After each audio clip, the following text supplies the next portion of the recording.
Wednesday night at Rideau Carleton was Caretaker Appreciation Night 2025. Leading the way still, Southwind Mac facing first over late pressure now as Driverless has left the pylons and starts his first over bid. They're coming down the stretch. Driverless on the outside, Southwind Mac on the inside. Driverless pulling ahead for Darcy Clancy, and it's going to be the second career victory for the 5-year-old. Driverless gets the win. Southwind Mac second. Wildfire Blue Chip up for show ahead of Gold Dealer, 1:57 and 4. The AGCO judges have just informed me that there is an inquiry on the winner, the unofficial winner of race 1, number 5, Driverless, regarding possible interference to number 6, Gold Dealer, after the start. Please hold all tickets. The inquiry is on the winner of race 1, number 5, Driverless, about possible interference on 6, Gold Dealer, after the start of race 1. Something going for Robert Shepard, following him second over from second last. Better hold on tight, still trailing Mockart in motion, 125 and 1 at 3/4, and up front and leading by a good 3 lengths over Agricola. Better at High Tide could be setting sail once again on a consecutive victory for Guy Gagnon and Mandy Archer. He's got what looks like an insurmountable 5-length lead, and Better at High Tide gets the better of his rivals, undefeated for his current connections. Finishing second, that was Bad Apple ahead of Agricola, 1:54 and 1. Because it's Caretaker Appreciation Night, I've been told that Ashley Murphy is the caretaker for the winner, Better at High Tide. Congratulations to all the connections. It's Caretaker Appreciation Night. We're saluting you for all you do. And trying to get away on the front end, Southwind Russian trotting strong. First over bid still underway by MVP's Daughter as they come down the stretch. Southwind Russian looking every bit the favorite. Royal Duara looking for room up the inside. MVP's Daughter continuing on as well. He needs the wire. Southwind Russian gets the win over MVP's Daughter, Royal Duara, and Flash Me Some Green, 1:57 and 1. LC of Pennington, New Jersey, trained and driven to victory by Stéphane Pouliot. Congratulations, 1:57 and 1. And I believe the caretaker, Sebastian Blais, congratulations as well for taking care of this nice trotter. That's win number 3 of the season for Southwind Russian.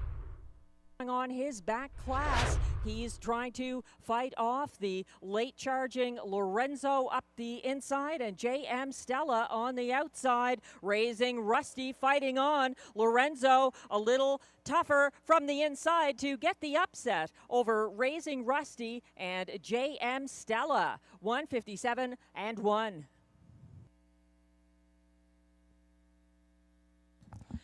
Now in the Rideau Winners Circle once again, unofficial race 4 winner, number 3, Lorenzo, a 5-year-old bay gelding by You Know You Do out of Manhattan Miss, owned by Écurie Martin Bedard of Lévis, Quebec, and Mario Lachance, Saint-Augustin, Quebec, bred by Carl D. Miller of Ligonier, Indiana, trained and cared for by Christine Beaulieu, driven to the win by Robert Shepard, 1:57 and 1. Win number 3 of the season, Lorenzo with the 6-1 upset.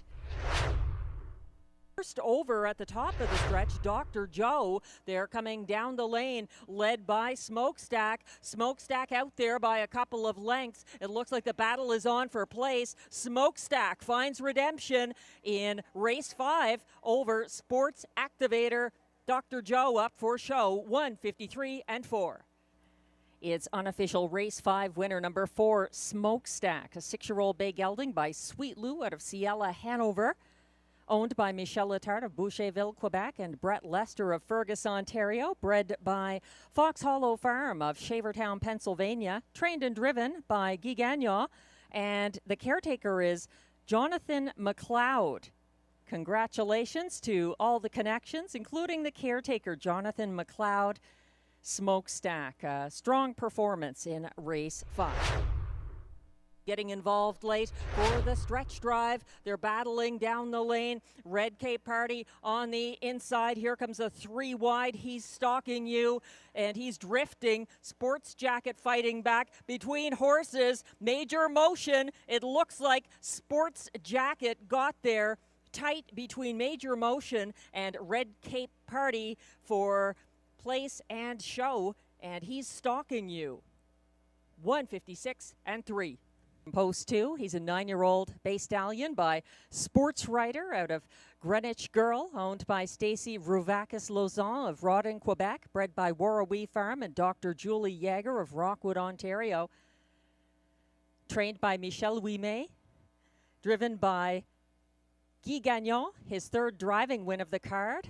That's the first win of the year in start number 5 for Sports Jacket.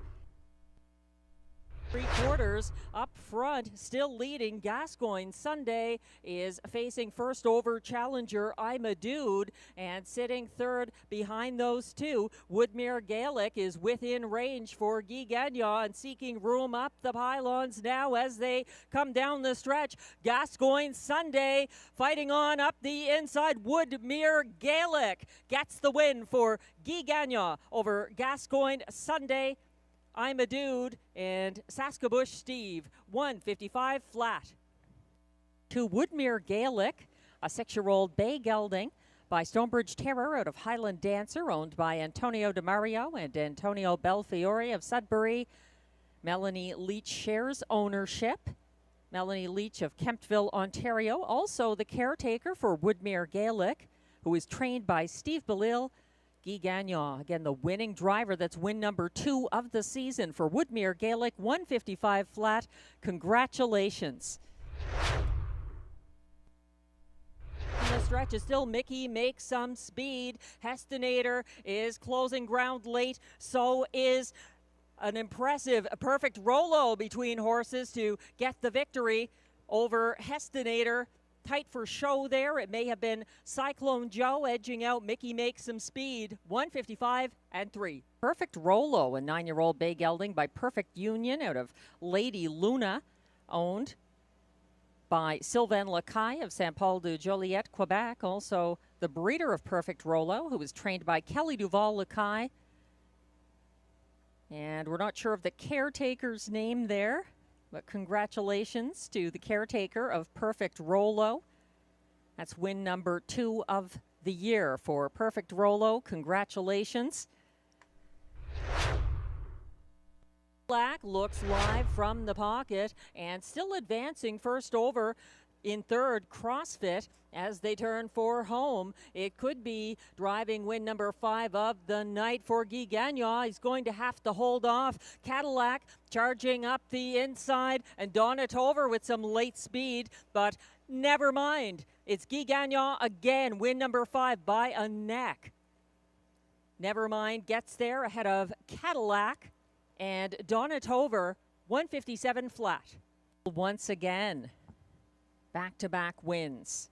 Unofficial race 9 winner, number 1, Never Mind, a 12-year-old bay gelding by Muscle Mass out of Ashland CR, owned by Jamie Copley of Kenmore, Ontario, bred by J.J. Geddes and J.B. Geddes of Canterbury, New Zealand, trained by Mandy Archer, the 5th driving win of the night for Guy Gagnon, and the caretaker, Ashley Murphy, and also possibly Jacob Copley on Caretaker Appreciation Night. Thanks for all you do to all the Rideau Carleton caretakers. Race 9 results are now official. Beach Journey, who's gotten comfortable on the front end. She's fighting on. Tamara Hanover to the outside and D.A. Cinnamon Crunch to the inside. It's between these two great mares to the wire. Beach Journey gets it over Tamara Hanover. close for show there. 154 flat. Taker Stephanie Gagnon in the winner's circle. Trainer driver Guy Gagnon and their mare. The winner of race 10, unofficial winner number 4, Beach Journey, a 9-year-old bay mare by Net 10 EOM out of Diva du Jour, owned by Écurie Guy Gagnon, incorporé with Frederic Gagnon of Gatineau. This mare is bred by Nathan Eicher of Spencerville, Indiana. And that's win number 6 of the season. 154 flat, a seasonal best on a night to remember. Congratulations, Stephanie. Congratulations, Guy. Thank you for the wave. And big congratulations to Beach Journey, a very impressive win. Caretaker Appreciation Night was also a winning night for Guy Gagnon with 6 driving victories, including capturing race 10 with Beach Journey. She took a seasonal best mark of 154 flat for Guy Gagnon, the trainer driver, and Stephanie Gagnon, the caretaker. Please join us again on Sunday for more live racing from the nation's capital, 6:30 p.m. post time. And don't forget the Saturday evening handicapping challenge with a jackpot of $700 in the Grandstand Simulcast Lounge.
Hello, ladies and gentlemen. Thanks for joining us tonight at Rideau Carleton Raceway on another beautiful Sunday evening in the nation's capital. It's race night number 47 of the 2025 meet, and we've got 10 races coming up.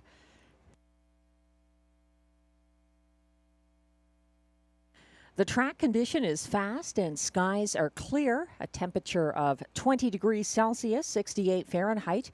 Winds are from the north-northwest at 15 kilometers an hour or 9 miles per hour. Humidity is at 43%.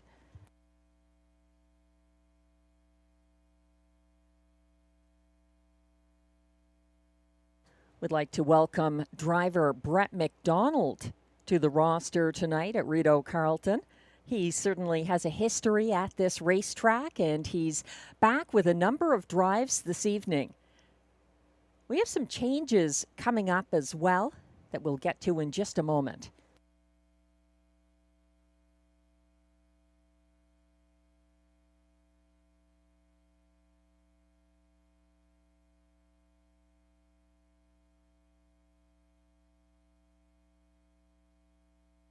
This week in harness racing, we take you to Sunday afternoon at Hippodrome 3R for the Invitational, when the Lightspeed and Guy Gagnon went off as 1-9 favorites.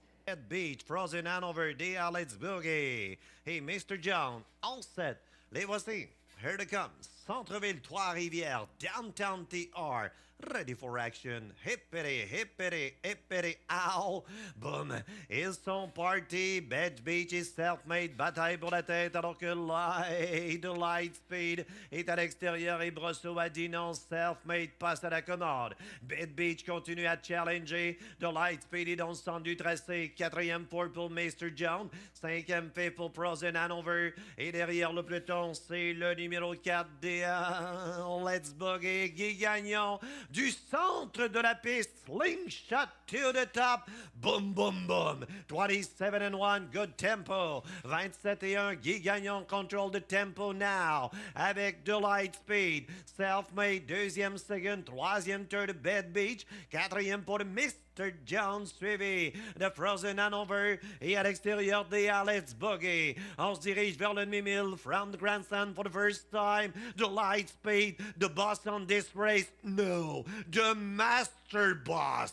Guy Gagnon à la commande, 56-2, 56-2. The Lightspeed, deuxième, second, self-made. Troisième third, swing outside Bed Beach. Quatrième pour Mr. John. Two wide, des Let's Boogie. Et derrière, c'est Frozen Hanover. Traveling Trois-Rivières backside. De l'autre côté, Trois-Rivières.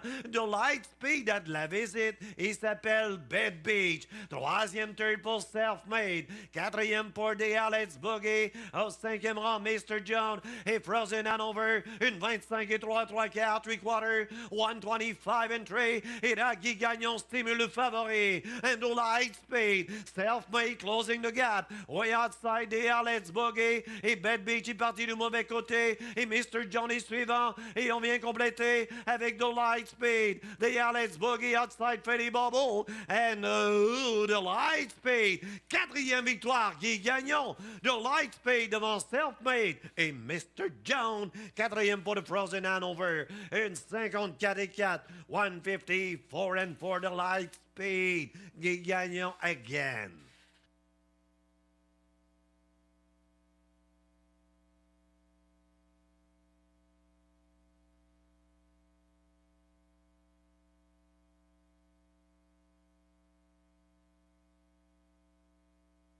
Congratulations to Guy Gagnon and the Lightspeed winning that invitational this afternoon at Hippodrome 3R in 154-4 at odds of 1-9. The Lightspeed recorded his 10th seasonal victory with that win, and it's his 70th win of his career, in which he's earned over $513,000. Congratulations again to our reigning Rideau Carleton Horse of the Year, the Lightspeed.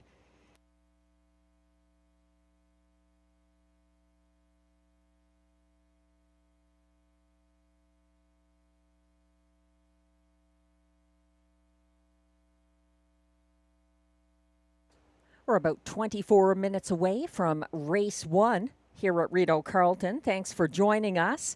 Hello to Jose, wagering at the Fraser Downs Racebook in British Columbia. And congratulations on the nice triactor you hit at Gulfstream today. Good luck with your Rideau wagering.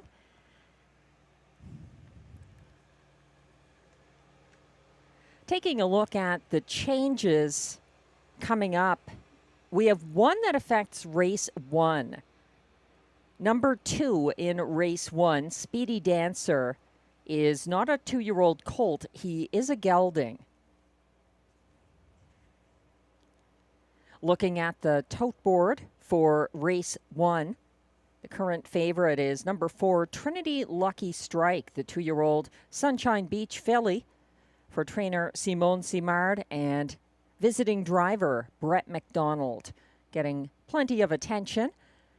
John McMillan trained and driven. Number 2, Speedy Dancer, also getting 2-1 respect on the tote board. This is a 2-year-old gelded son of Century Pharaoh. After that, the 3, Convict for trainer driver Carl Duguay, is 7-2. This is a 2-year-old Always Be Mickey colt. Race 1 has exactor, triactor, superfecta, and early daily double wagering. If you're playing the early double, take note that in race 2, we also have a change on number 2, Rockin' My Dream, remove blinkers.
We're taking a look at changes now for tonight's card. As mentioned, only one of them in race 1. Number 2, Speedy Dancer, should be listed as a 2-year-old gelding, not a colt. In race 2, number 2, Rockin' My Dream, there's a bridle change. Remove blinkers on the 2 in race 2. No changes in races 3 through 7. There's a driver change in race 8 on number 2, Smiling Billy the Kid. Change the driver from Pascal Berube to William Waugh. No changes in race 9.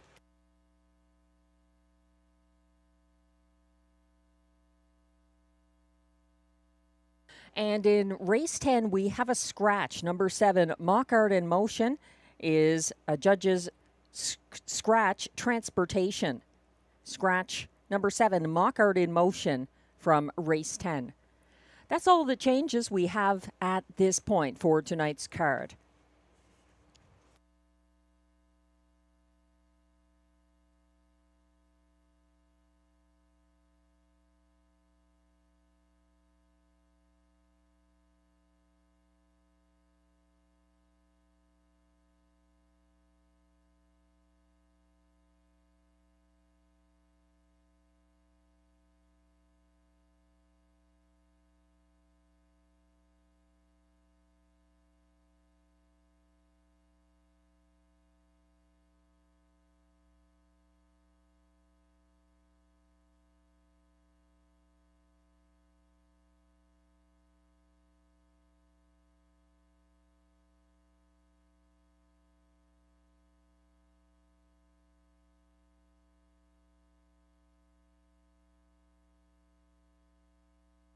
We're 19 minutes away from race 1 here at Rideau Carleton.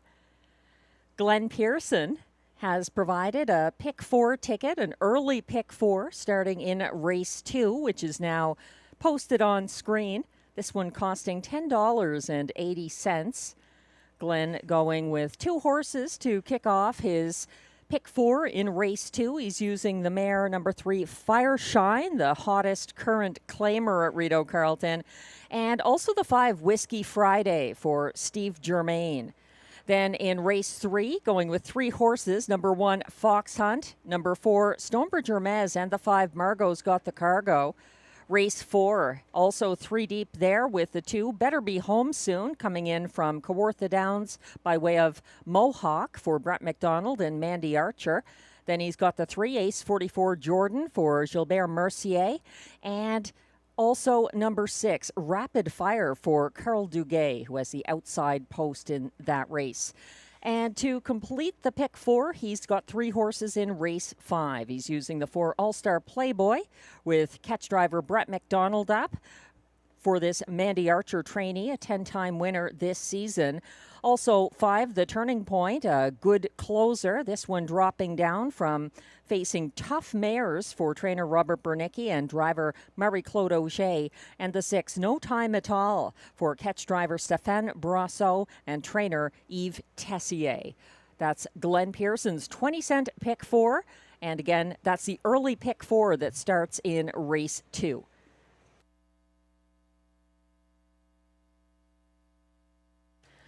On Saturday nights in the Trackside Simulcast Lounge here at Rideau Carleton, there's an ongoing handicapping contest. Tammy Forgey's free-to-play Saturday night handicapping contest. And last night there was a winner of the $700 jackpot.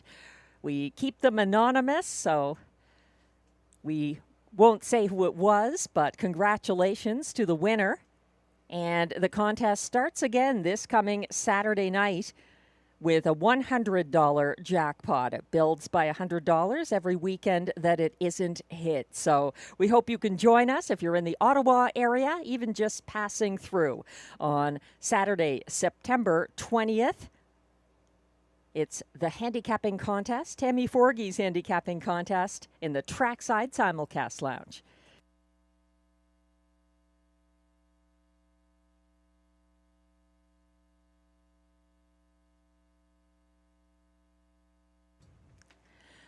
I've worked out an early pick 4 ticket as well. Mine costs a little more than Glenn's. I guess I didn't feel as certain about race 3 and used 4 horses there as opposed to 3. In race 2, I have 2 horses. I think the 1 Nevada Dragon could be good from the rail for Brett McDonald and John McMillan. Also using the 3 Fireshine, dropping in class, I would argue, from facing the mares she's been against lately. Race 3, a tough one. It's a 5-horse field, but any of these could essentially win it. I think Margot's Got the Cargo can get the job done for trainer-driver Andrew Moore, but the 1 Fox Hunt has been sensational for Jacob Copley, and Brett McDonald is driving him tonight. Then the 2 Major Fernco and the 4 Stonebridge Hermes are dropping down from the preferred handicap. And they're in race 3 as well. Very competitive. In race 4, I think the 2 Better Be Home Soon looks really good. The 3-year-old gelded son of Better's Delight. He's 0 for 14 this season, but pacing some fast miles and coming in from Woodbine Mohawk Park and Kawartha Downs, picking up Brett McDonald for trainer Mandy Archer, the first-time starter for Mandy Archer. That's often a very good angle at this track. The 6 Rapid Fire for Carl Duguay looks good. She's a 2-year-old filly by Captain Crunch with the outside post against older pacers, 3-year-old pacers. So not as big on that post position for her, but she's been hot. And the 5 Lady Liz, hard to figure out this Shea Kelly trainee, back in line to Clark Stacey, but she just missed 3 starts back, and in this group she could be the upsetter. In race 5, the 1 Tough Cooper for Ryan Guy and trainer Steve Belial looks good to me with rail advantage, but I'm also using 5, The Turning Point, the strong closer back in line to Marie-Claude Auger, and the 4 All-Star Playboy for Mandy Archer and Brett McDonald. bouncing back after a going away victory here at a lower classification in the September 7th debut. That's a $14.40 ticket, a 20-cent pick four, and this is the early pick four beginning in race 2. Good luck in your wagers.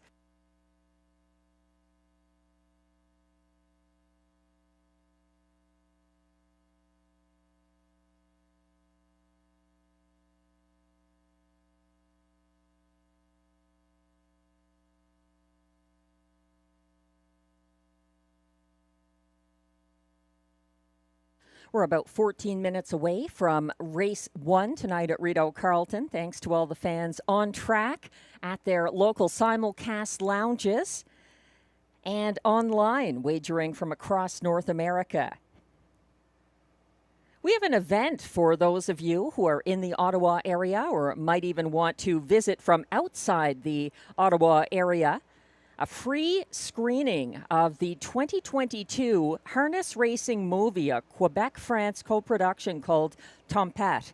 It's going to be at the Bytown Cinema, 325 Rideau Street in downtown Ottawa on Thursday, September 18th.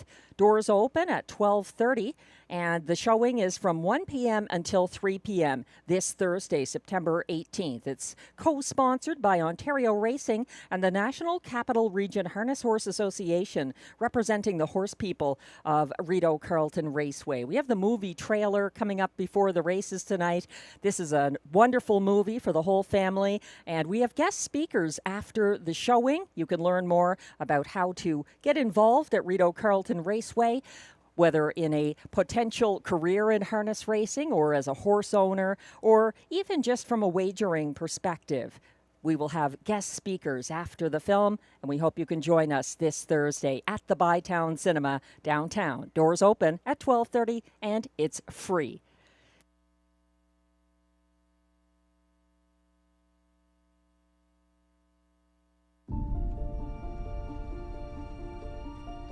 Attends que je sois jockey, papa. Je vais t'aider. Arrête de rire, papa. Je serai jockey. Allez, ma princesse, au lit. Papa, Ouais. un jour, je te battrai à la course.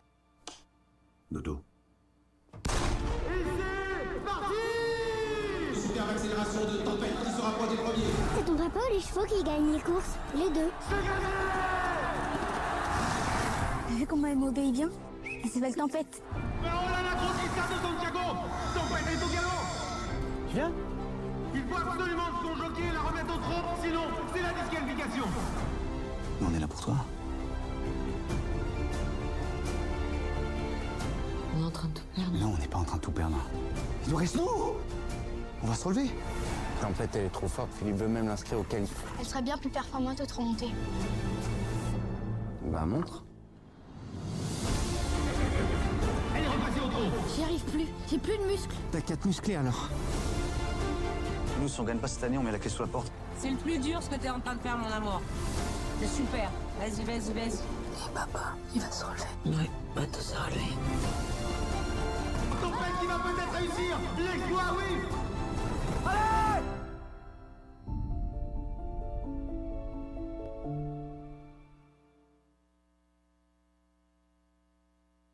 There it is, Tempête. We hope you can join us for the screening, a complimentary screening this Thursday, September 18th at the Bytown Cinema on Rideau Street, downtown. 12:30 p.m. Doors open, and the event runs from 1 until 3 p.m.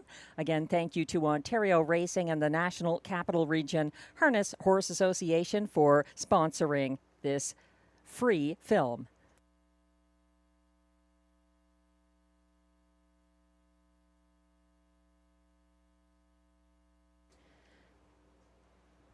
Taking a look on screen at my spot play and best bet of the card. The spot play is a horse who's more of a long shot or a horse who can add value to exactor, triactor, and superfecta tickets. Not a strong chance of winning, but if they hit, sometimes you get paid.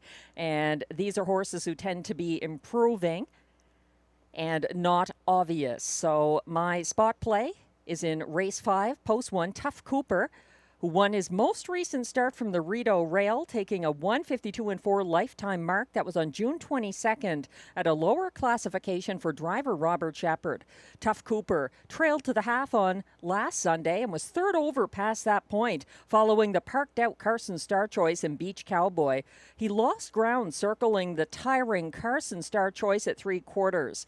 This is his first drive by Ryan Guy, and Ryan Guy often improves a horse, and this horse clearly enjoys the inside post. So he is my spot play in race 5. Then my best bet is later down the card in race 8 from post 3, Dr. Joe. He has 3 2025 wins. One of them was at Mohawk earlier in the year.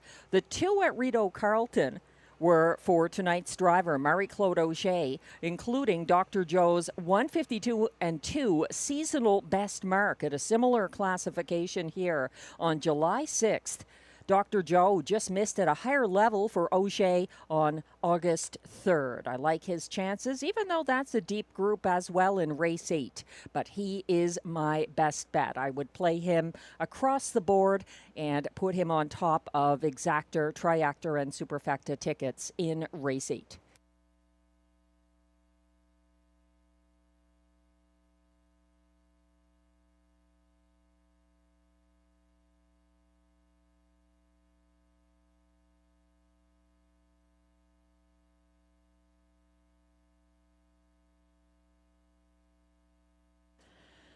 We've got selections for the track handicappers now posted for race 1. Some great new graphics. Thanks to the graphics team here at Rideau Carleton. They do an excellent job on a regular basis.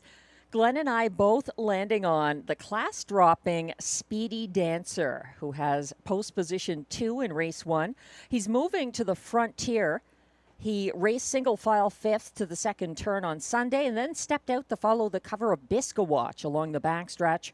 Speedy Dancer had a second move, a 3-wide move at 3/4, and was best of the rest behind breakaway winner Built to Thrill, who is not a part of this field.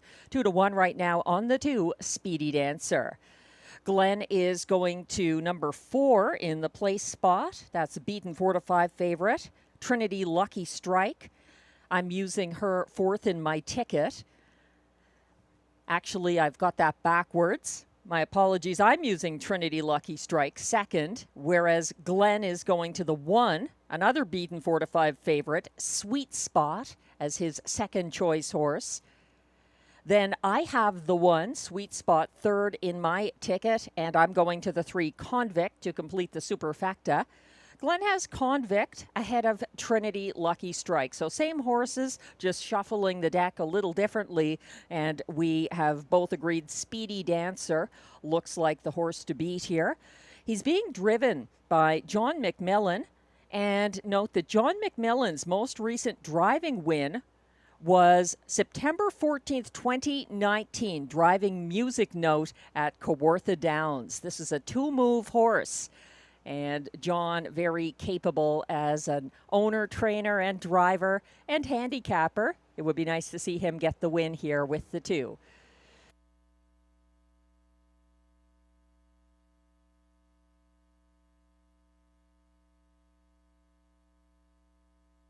We're about 5 minutes away from race 1. Again, there's Exactor, Triactor, Superfecta, and early daily double wagering. The only change in race 1 has to do with number 2, Speedy Dancer, not being a colt. He is a 2-year-old Century Pharaoh gelding. And if you're playing the early double, there is one change in race 2. Remove blinkers on number 2, Rockin' My Dream.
freaking night of my life. And wherever it takes me, I'm down for the ride. Baby, don't you know I'm good? Yeah, I'm feeling alright. 'Cause I'm good, yeah, I'm feeling alright. Baby, I'ma have the best freaking night of my life. And wherever it takes me, I'm down for the ride. Baby, don't you know I'm good? Yeah, I'm feeling alright.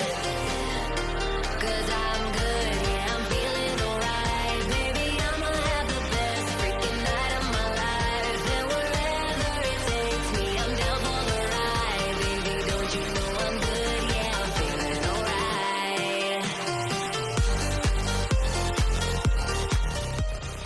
In tonight's Worth Remembering, we go back to April 23rd, 2015, the first year that Brett McDonald got into catch driving. They're often trotting. Star's final star is charging out to take the first call. Marshmallow Fellow closer to the inside. Trinity Justin shows up in third. On the outside, fourth, that's Majestic Diego. What a rush, scooting up the cones. Further back to Fantasy Photo, who's sixth from the front. Next comes Wawona, and the off-stride trailer Oliver Slick as they round the turn and trot past that opening marker with Star's final star on the lead in 30 seconds. They move in front of the grandstand for the first time. Star's final star is the boss. Trinity Justin is parked out from second. Marshmallow Fellow looks at it from in third. What a Rush is a reserved fourth. Then the fifth one, Majestic Diego. Two more back to Fantasy Photo. Then comes Wawona, way back to Oliver Slick, who trails. They're on the way to the half. It's the front striding Star's final star who leads it. Parked on the outside, Trinity Justin, Marshmallow Fellow in third. They're at the half in 59 and 4. To the backstretch they go. Star's final star still going strong on the lead. Up second on the outside, Trinity Justin. What a Rush is in the outer flow. Second over, Marshmallow Fellow up the inside. Majestic Diego is sent up three wide by Matt Harvey. Then it's Wawona. Three more back to Fantasy Photo and Oliver Slick trails. 3/4. And it's Majestic Diego taking over in 1:30 and 4. Majestic Diego has made the lead. Trinity Justin still second. Along the inside is Star's final star. Wawona is sent up three wide. What a Rush still has 6 lengths to make up and an eighth of a mile to do so. Majestic Diego trying to get it home. Wawona widest. Here comes What a Rush coming for the payoff. Majestic Diego, What a Rush in the final strides. Majestic Diego trying to hold off What a Rush. Wawona third in 2:01 and 4.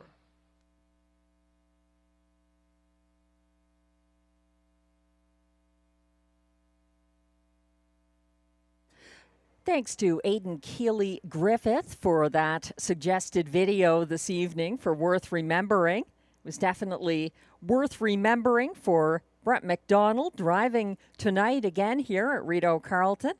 That was early in his career, starting out in April 2015. And now it's a decade later. He's an established driver. So we welcome him tonight, picking up a number of good drives on the 10 race card.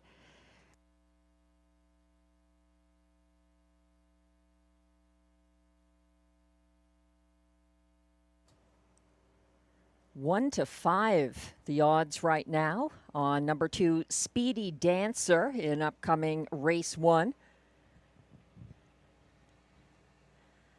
Not sure if that's based on Glenn Pearson and myself choosing him. But Speedy Dancer did look very good in his Rideau debut, September 7th. Robert Shepard was driving on that occasion. And Speedy Dancer was coming in from Grand River. He had broken equipment on August 27th, so that was sort of a comeback after a short time off. And notably, Speedy Dancer started from the second tier. Now he's up front with his trainer in the bike and looks quite good here. Speedy Dancer, 1 to 5 right now. What really stands out for me and probably also for Glenn, although I didn't ask him, the time. Speedy Dancer has been putting in a lot of fast miles. In fact, all of his charted miles are sub 159, and he's the only horse in race 1 who fits that category, regardless of the track size. It's not that all of these horses are coming in from half-mile tracks. They have been racing on 5/8 mile tracks. He's just been going a lot of fast miles, including 157 and 3 in the September 7th start. That's number 2, Speedy Dancer. The horses are coming towards track now for the race 1 post parade.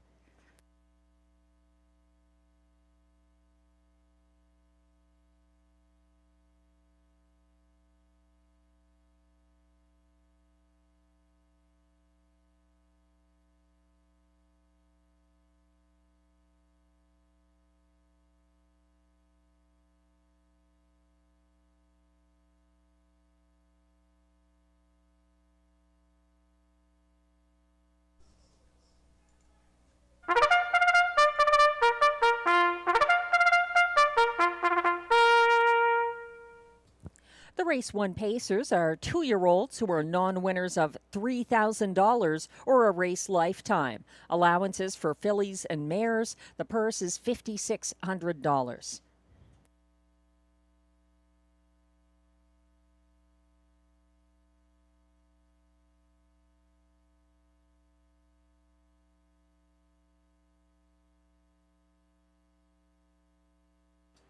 Number 1 is Sweet Spot, owned and trained by John McMillan of Odessa, Ontario, driven by Mike Healy.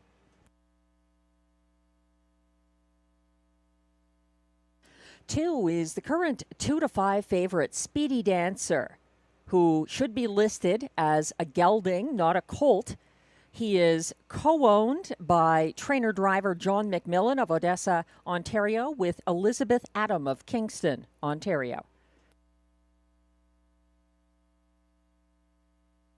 3 is Convict, owned by Investissement KFB Sorel Tracy, with trainer-driver Carl Duguay of Trois-Rivières, Quebec.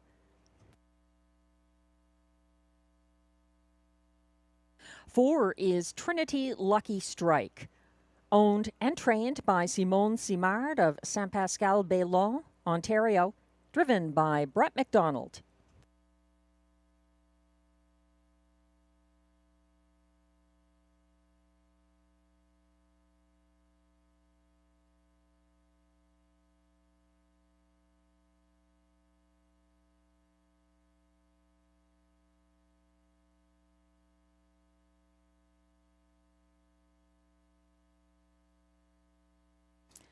And we're just waiting on one more in this 5-horse field. Number 5.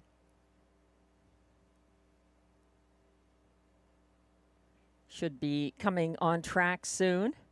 Number 5 is Literis, owned, trained, and driven by Jacques Baudouin of Manotick, Ontario, who shares ownership with Stéphane Baudouin of Trois-Rivières, Quebec. Still waiting on that 5, Literis, to come on track. That is your field of 5, though, for upcoming race 1 with exactor, triactor, superfecta, and early daily double wagering.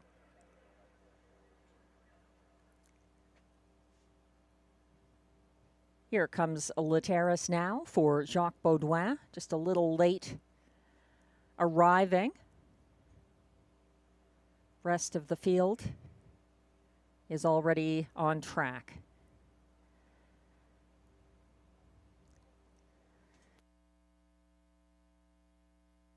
We're getting a look now at Literis, the 2-year-old daughter of Lazarus, making her second career start.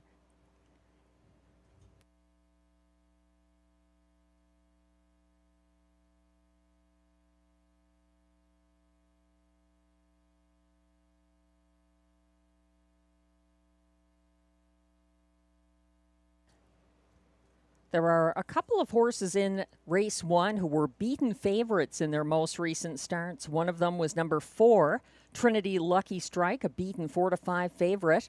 first over leaving on August 17th. She pocketed up quickly behind the pace-setting Bisco Watch and got caught in on the backstretch and final turn as Rapid Fire advanced uncovered. Trinity Lucky Strike was finally free at the top of the stretch, but is up in class here. She has post 4 at odds of 2-1 right now. And number 1, Sweet Spot, was a beaten 4-5 favorite who cut fractions from the rail in line to Guy Gagnon on August 31st and was unable to hold off the first over winner, Caviart Harper, in deep stretch. Sweet Spot has some class relief after a September 6th start at Kawartha Downs. This is his debut for Mike Healy. That's the one, Sweet Spot, a 2-year-old Sweet Lou gelding.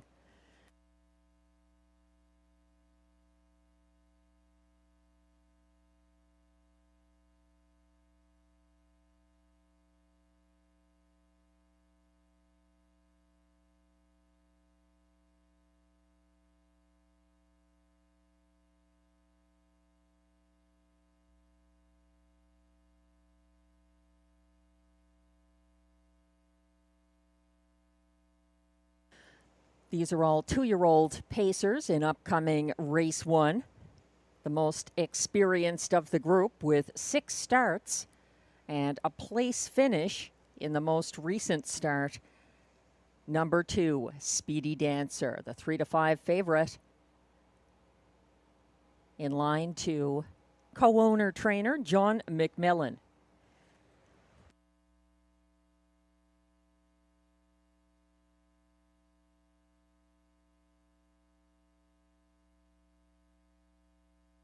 It's an interesting night tonight from a handicapping perspective. There were some stake races at Hippodrome 3R this afternoon. As a result, some of our top drivers are not here this evening. We don't have Robert Shepard, we don't have Pascal Berube, and we don't have Guy Gagnon. So that perspective of looking at the races and trying to go with the top drivers, top statistical drivers, is not one you can put in play very easily tonight with them out of the picture. We still have lots of good drivers. As mentioned, Brett McDonald coming in. He got his start at Rideau Carleton around 10 years ago. And we also have some other very strong drivers in the colony here, including perhaps the best active female driver in the country, Marie-Claude Auger.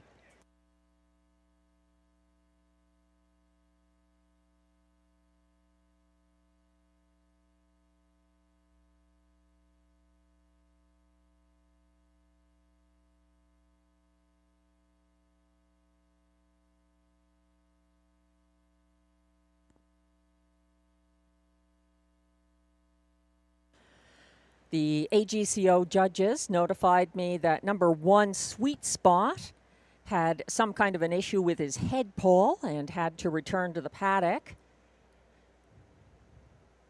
He's coming back on track now for driver Mike Healy. That's the 1, Sweet Spot, needing his head pole adjusted. Still time to wager on upcoming Race 1 with Exactor, Triactor, Superfecta, and early daily double wagering. Good luck.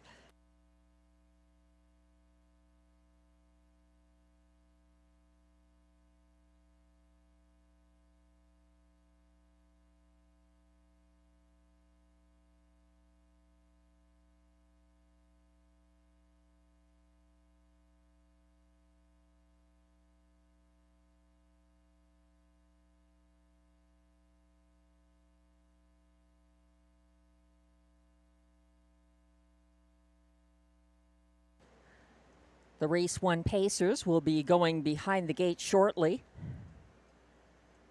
In front of the grandstand now and turning to go behind the gate. That's number 4, Trinity Lucky Strike, the 2-year-old daughter of Sunshine Beach. A beaten 4-5 favorite in her most recent start.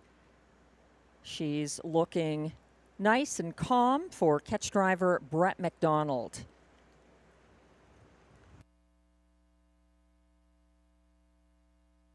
That's the 1, Sweet Spot for Mike Healy. coming back now in front of the grandstand after that return to the paddock for the head pole adjustment. Still a little time left to wager, but the starter has called the field for race 1.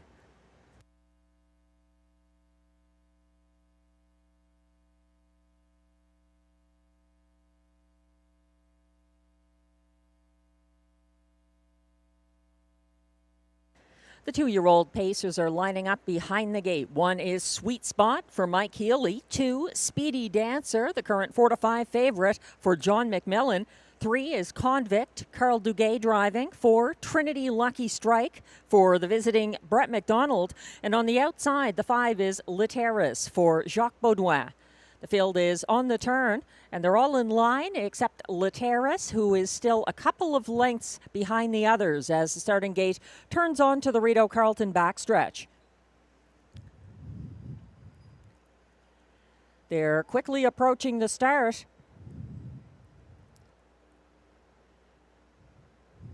And they're off and pacing. It's a bit of a staggered start. Sweet Spot is leaving from the rail for Mike Healy.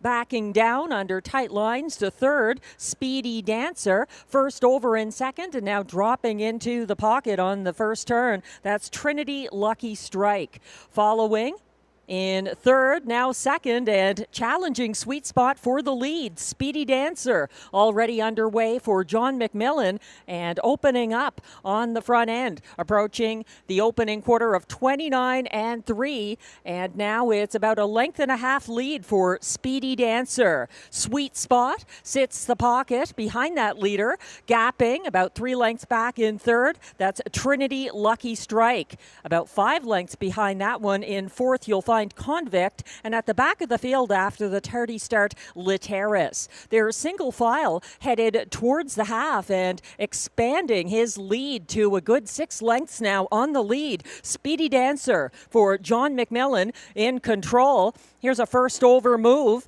past the half in 58 and 2. It was Speedy Dancer in charge, and the first over challenger now has dropped into the pocket. It's Trinity Lucky Strike just ahead of Sweet Spot, about 5 lengths back in fourth. That's Convict, and still trailing, but stepping out to go first over for Jacques Baudouin, approaching 3/4, Literis.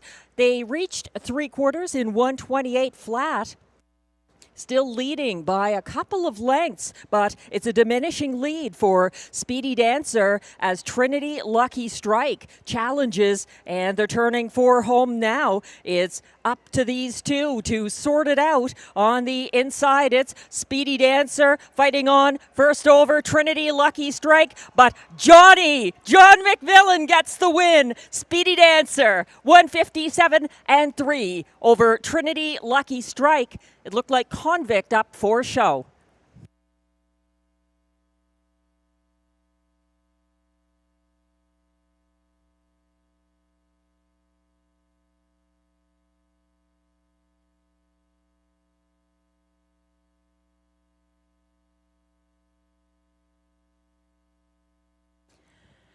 Speedy Dancer, a popular favorite who made front approaching the opening quarter and fought hard down the lane to hold off a game Trinity Lucky Strike and Brett McDonald.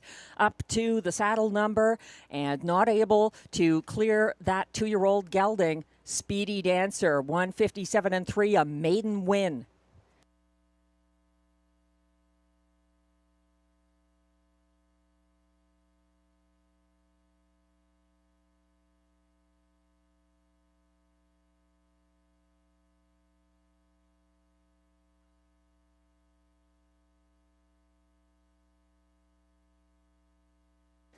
And kudos to John McMillan as well, the driver of Speedy Dancer.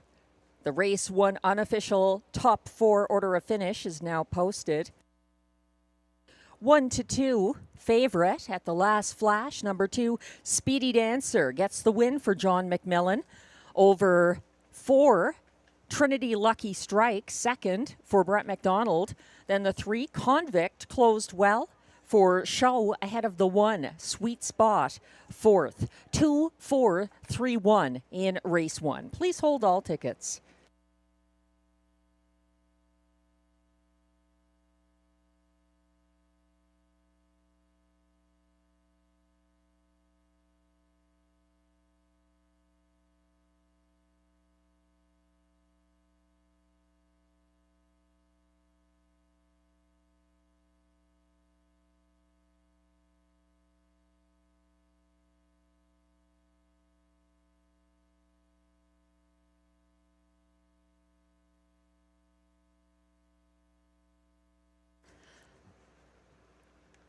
Let's have a round of applause for John McMillan and Speedy Dancer. John McMillan's most recent driving win was September 14th, 2019 at Kawartha Downs with Music Note.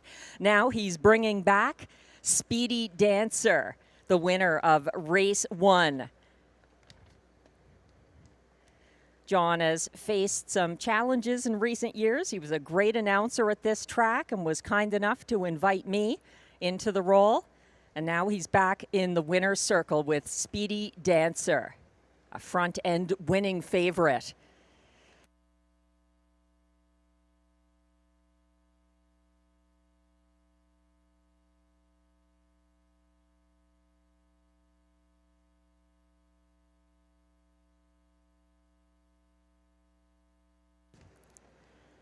Number 2, Speedy Dancer, the unofficial winner of race 1, is a 2-year-old gelded son of Century Pharaoh and Sportica, owned by trainer-driver John McMillan of Odessa, Ontario, and co-owned by Elizabeth Adam of Kingston, Ontario, bred by a numbered Ontario Corporation of Ottawa.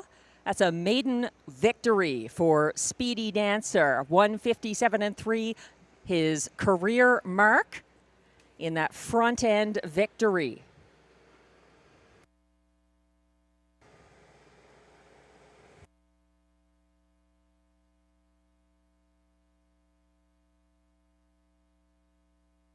And race 1 is now official.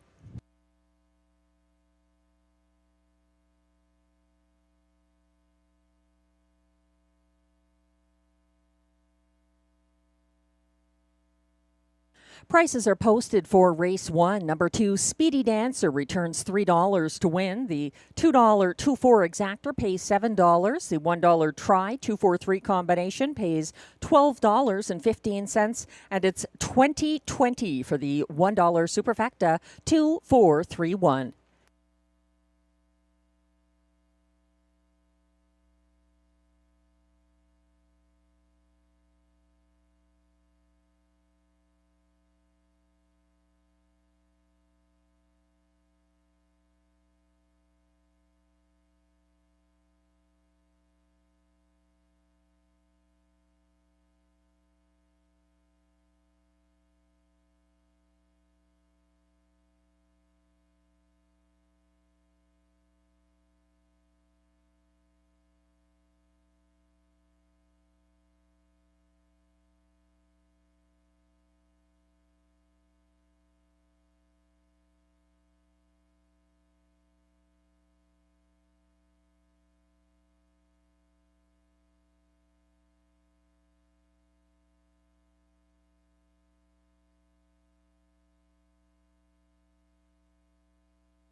The race 1 rundown is now posted. 1 Sweet Spot was fourth, 1-2 favorite. Number 2 Speedy Dancer had a maiden victory for John McMillan.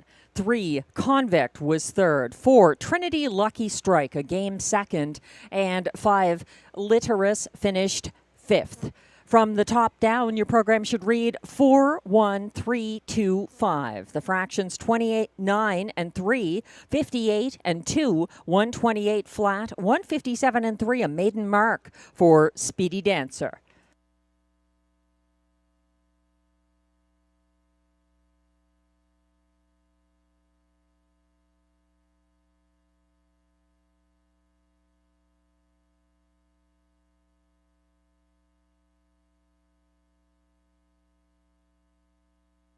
Race 2 is coming up next. Exactor, Triactor, Superfecta, and Early Pick 4 wagering available. There is one change in Race 2. Remove the blinders on number 2, Rockin' My Dream.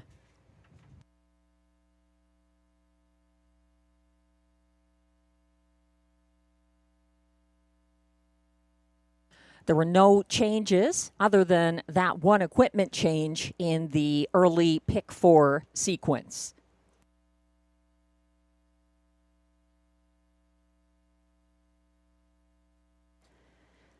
Glenn Pearson's 20-cent early pick 4 ticket is now posted. He's going with 2 horses in this field, neither of which is the favorite at the moment. Number 3, Fire Shine, the mare that was claimed back by Gerard Vaillancourt in her most recent start, and back in line to William Waugh. He's also using the 5 Whiskey Friday for Steve Germain, the owner, trainer, driver, a 2-time winner this season. The 3-year-old gelded son of Better Than Cheddar has been mostly racing younger horses. He's 5-1 right now in upcoming race 2, which kicks off this pick 4 sequence.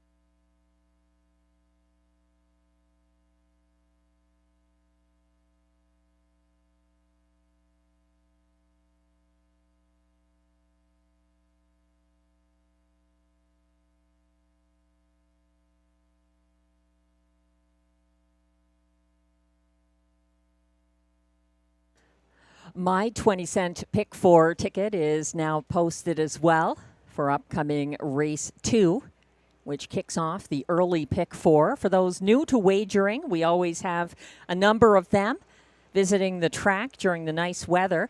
The pick 4, you need to pick 4 consecutive winners. So you need the winner of races 2, 3, 4, and 5. And as you can see, you can pick more than 1 horse per race, optimizing your chances. It's a 20-cent base wager, so you need to factor that in. If you feel more confident, you could go with $1 pick 4. You can choose the denomination, but you need to start with a 20-cent ticket, and I've started here with that amount to keep the cost down. It goes up based on the number of horses that you're using in each leg of the bet.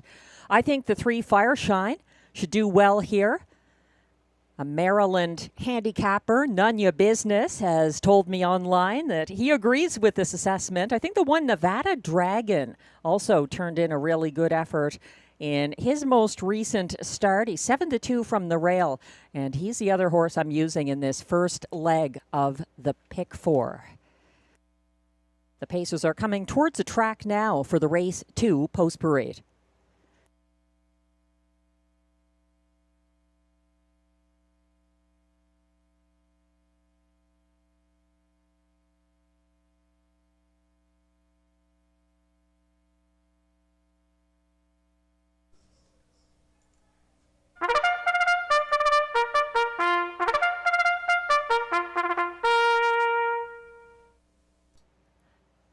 The race 2 Pacers are coming on track for the post parade now. They're known winners of $200 per start in their last 10 or a race in 2024, 2025 with allowances for 3-year-olds. Also eligible, $8,500 claimers for non-winners of $2,500 in their last 5 starts. They race for a purse of $5,200.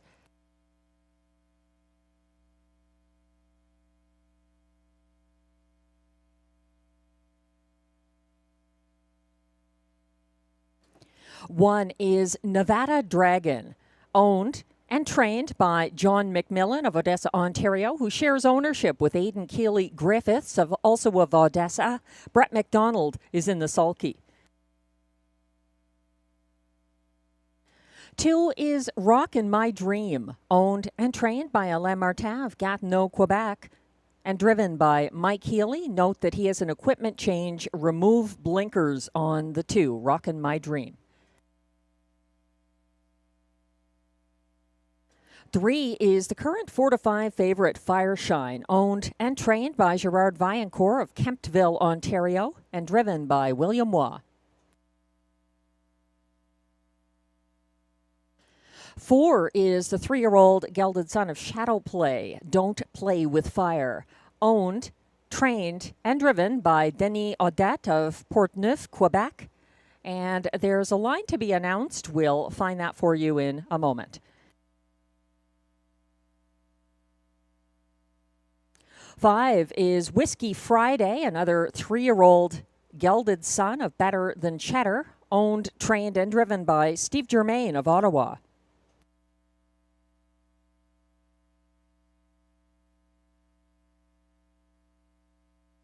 And completing the field from Post 6, State News, owned by Robin Lawler of Camden East, Ontario, trained by Raymond Crick and driven by Clark Stacey. That's your field of 6 Pacers for upcoming race 2, which kicks off the early pick 4, and there's also exactor, triactor, and superfecta wagering. Good luck with your selections. We're zooming in on the even money favorite, number 3, Fireshine. On Wednesday, she was claimed back by owner-trainer Gerard Vaillancourt for the 2nd time since this mare came to Rideau Carleton. I think she's got significant class relief here on the quick turnaround. She was parked second over to a 26-4 opening quarter in her latest start and backpedaled to 5th along the pylons. Then she got covered up in front of the grandstand and shuffled to near last by 3/4 before closing into stretch traffic. She paced the field's co-second fastest last quarter of 29-1, and she's reunited with driver William Waugh, who was in the bike for her July 23rd Rideau Carleton victory. Fireshine, even money favorite in upcoming race 2.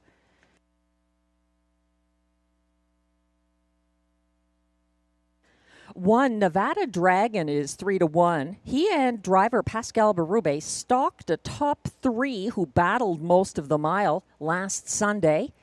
So Nevada Dragon was following Coastline, Silverado, and Rockin' My Dream that mile. And Nevada Dragon came second over down the stretch in the path of winner Shadow Dave with a strong late bid for show. His only 2025 victory was at a lower level July 1st at Mohawk. The track handicapper selections are now posted. Glenn Pearson actually going with the 5 Whiskey Friday, one of the 3-year-olds in this group. I have Fireshine on top of my ticket. Glenn has her second. Then he is going to my second choice in the show spot. That's the one, Nevada Dragon. And Glenn's superfecta, he's got the 6, State News for Clark Stacey. I complete my ticket with number 2, Rockin' My Dream, a beaten 6-5 favorite in the show spot. And then I have Whiskey Friday, who's up in class after one of his fastest 2025 performances last Sunday.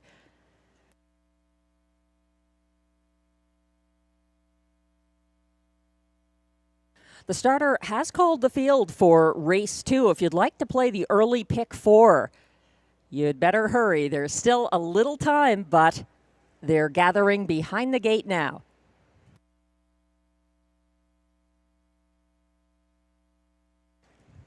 From the inside out, The race 2 field consists of 1, Nevada Dragon for Brett McDonald, 2, Rockin' My Dream, Mike Healy, 3, Fire Shine for William Waugh, the current 3-5 favorite, 4, Don't Play With Fire, Denis Audette, 5, Whiskey Friday, Steve Germain, and 6, State News, Clark Stacy. They're on the turn.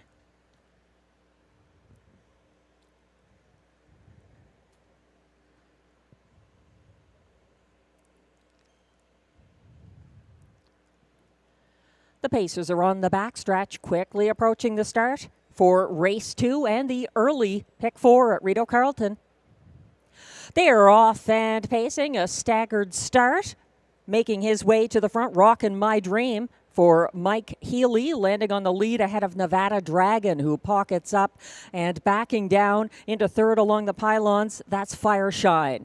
First over now, Nevada Dragon and Brett McDonald not taking any chances. They're up alongside Rockin' My Dream in a contested battle to the opening quarter. These two going at it and reaching that first quarter clocking in 27-4.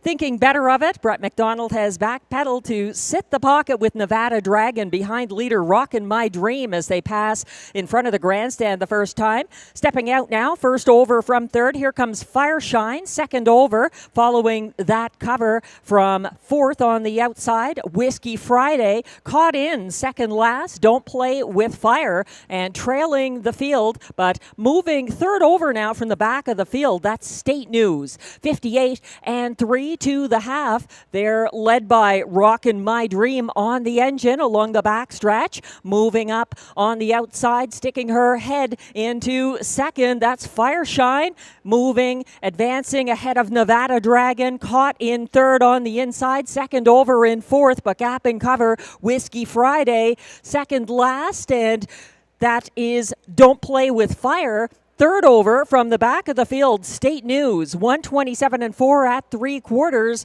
They're stacking up outside of Rockin' My Dream, fighting on, and Fire Shine not done yet. She's gearing up for the stretch drive and swinging out from the back of the field to chase down the lane as well. Whiskey Friday, it's Fire Shine gaining up the inside. Nevada Dragon, widest of all, Whiskey Friday, battling to the wire. Fire Shine gets it over Nevada Dragon, Whiskey Friday, and Rockin' My Dream. 157-1.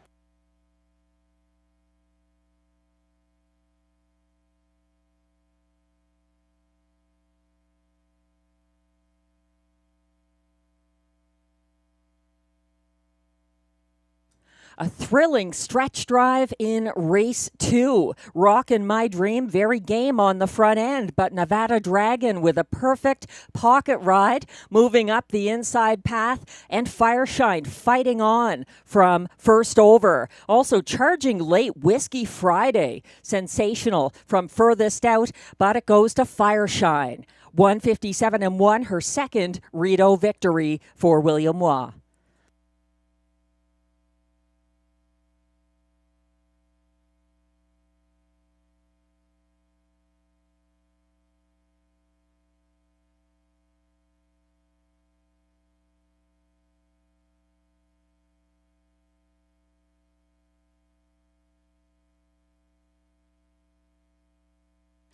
Unofficial top 4 order of finish is now posted for race 2, going off at final odds of 1-5. Bettors were confident in the 3, Fire Shine and driver William Waugh.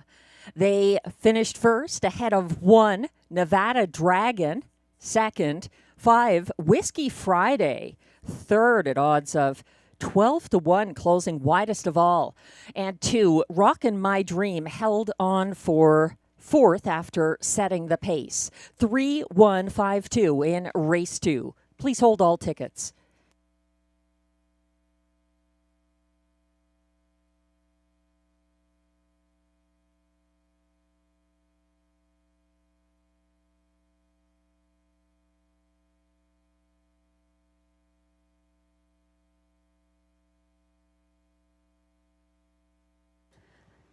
Now back in the Rideau Carleton winner's circle.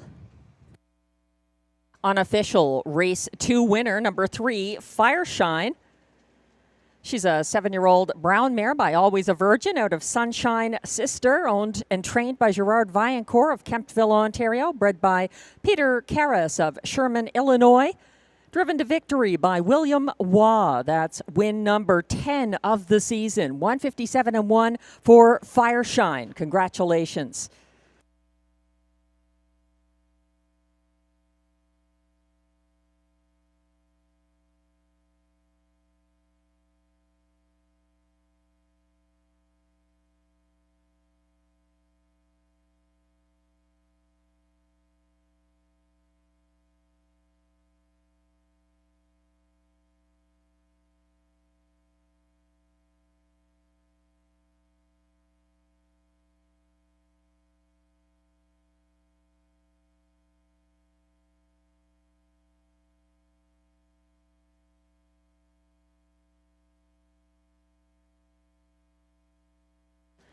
I've called Fireshine a win machine, which she is. She's back in the winner's circle. It looks like she's going to have her picture taken. Congratulations to Fireshine and her connections. Again, she is owned and trained by Gerard Vaillancourt of Kemptville, Ontario, driven by William Waugh. That's win number 10 of the year. The win machine is back.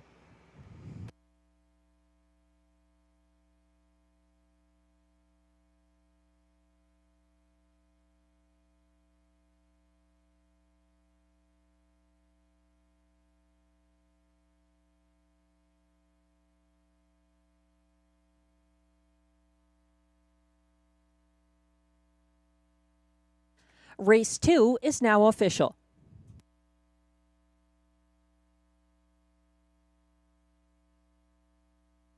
Prices are posted for race 2, number 3, Fireshine. Returns $2.40 to win. The $2 3-1 exactor pays $5.70. $15.95 for the $1 3-1-5 triactor. The $2 early double 2-3 combination returns $4.40 with back-to-back winning favorites. The $1 superfecta 3-1-5-2 ticket pays $22.50.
The race 2 rundown is now displayed. 1, Nevada Dragon was second. 2, Rockin' My Dream held on for fourth. 1-5 favorite number 3 Fireshine was the race winner for William Waugh. 4 Don't Play With Fire finished 5th.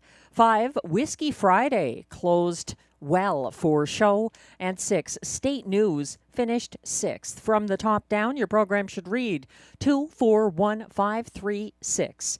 The fractions 27 and 4, 58 and 3, 127 and 4, 157 and 1 for Fireshine.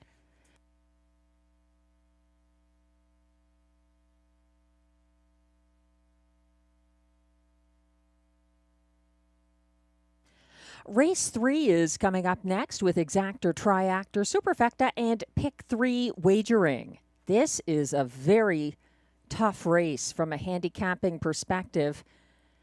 1-5 on number 1 Fox Hunt might be overly optimistic. He is a 4-time winner this season with a mark of 151 and 2 taken at Rideau Carleton on August 13th for driver Guy Gagnon. Guy Gagnon has been driving this Jacob Copley trainee to all of those wins you see in the recent lines for Fox Hunt. However, Guy Gagnon not with us tonight. He has a good replacement here in Brett McDonald visiting Rideau Carleton, a track where he started his career. But Guy Gagnon has been absolutely dominant again this season. So Fox Hunt, not sure how he responds to the driver change. He's 2-5 right now from the rail.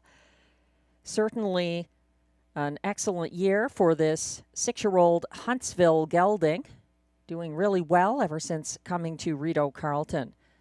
But this race has some class droppers from the preferred handicap level. Number 2, Major Fernco, currently overlooked at 11-1, a 7-time winner this season. And he spent his last 4 starts in the preferred handicap, taking on the likes of the Lightspeed and Shotgun Jerry. Major Fernco has major class relief for Marie-Claude Auger and Vic Putty. Beware. The 4 Stonebridge Hermes is a front-end loving type who actually won the preferred handicap for tonight's driver, Ryan Guy. That was on August 10th. Another horse overlooked on the class drop. He was 4th in the most recent preferred handicap, September 7th, and he was 8-1. I don't see that making a lot of sense, but Fox Hunt has left an impression, that's for sure. He's Glenn Pearson's top selection here, and my second choice in this field. Glenn likes the 4 Stonebridge Hermes in the place spot. Then he's going to my top choice, the lone mare, number 5, Margot's Got the Cargo. The 4-year-old daughter of Big Jim and Maple Leah, a 4-time winner in 7 starts this season. And she's been racing for Robert Shepard mostly. She's actually undefeated with her owner, Andrew Moore, driving, although he has not driven her a whole lot in her career. She's on top of my ticket here, and she's 6-1. Very generous for Margot's Got the Cargo, who hasn't raced since August 13th, however. I have Fox Hunt second, then I'm going to Major Fernco, and using Stonebridge Hermes 4th. Glenn has number 3 Bayfield Beach, the Vic Putty stablemate of Major Fernco, in the 4th spot in his ticket. We have co-favorites now, Stonebridge Hermes and Fox Hunt, each even money in this field of 5.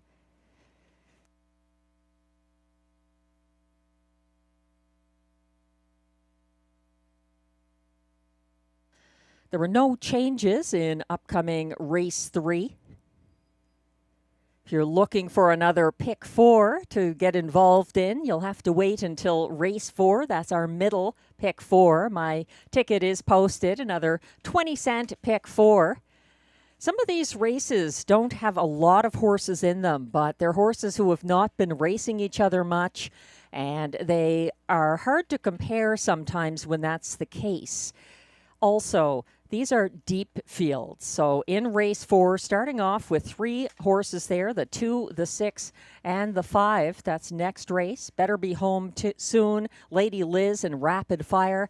In race 5, also going 3 deep with my spot play, number 1, Tough Cooper, as well as All-Star Playboy and the Turning Point.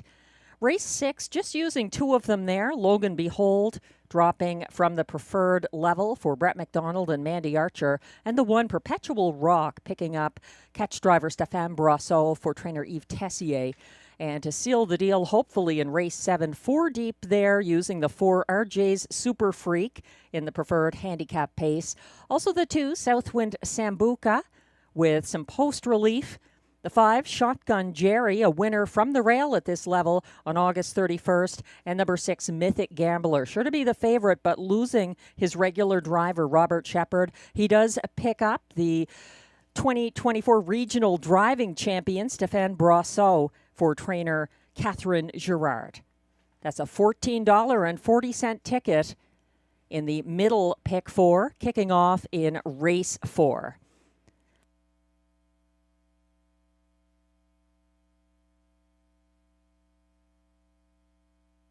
In the meantime, we have race 3 coming up, and this is another one of these fields with not a lot of horses, but high quality and tough to figure out who's going to get the better of who. The early money was all on Fox Hunt.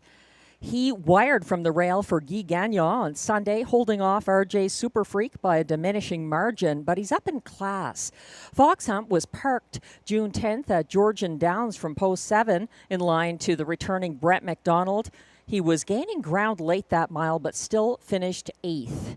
Not sure how it works out here. He's got lots of support. He's the 4-5 favorite, number 1, Fox Hunt. Glenn Pearson's 20-cent middle pick 4 ticket, starting in race 4, is now being shown on screen.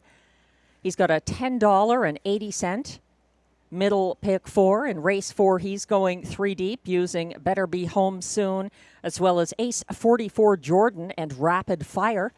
In race 5, he's using 3 horses there, All-Star Playboy, The Turning Point, and No Time at All. In race 6, he likes Perpetual Rock, as well as Logan Behold and Day Delight. And in race 7, he thinks it's between JJ Xavier from the rail and Mythic Gambler from the outside post.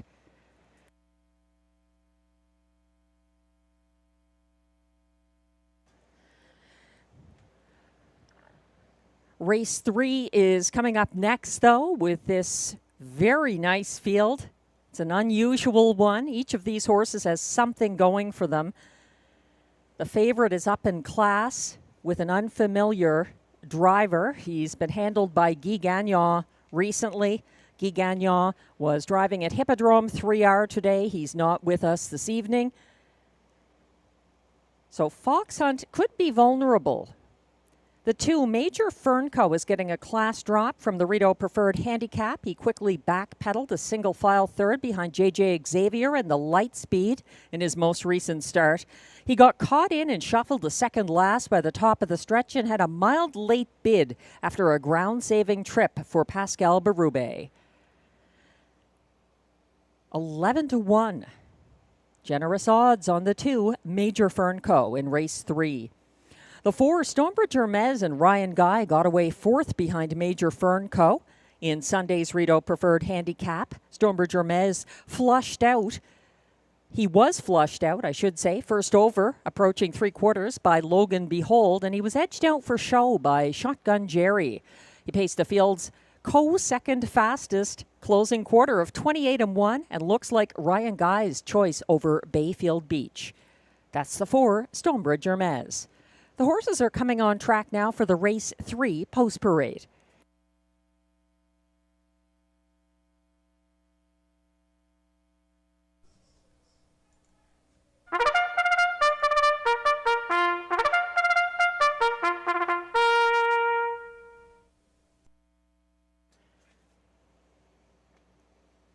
The Race 3 Pacers are on track for the post parade. They're non-winners of $7,500 in their last 5 starts, or $1,100 per start this year. Also eligible, $25,000 claimers, and also eligible mares. They race for a purse of $8,500.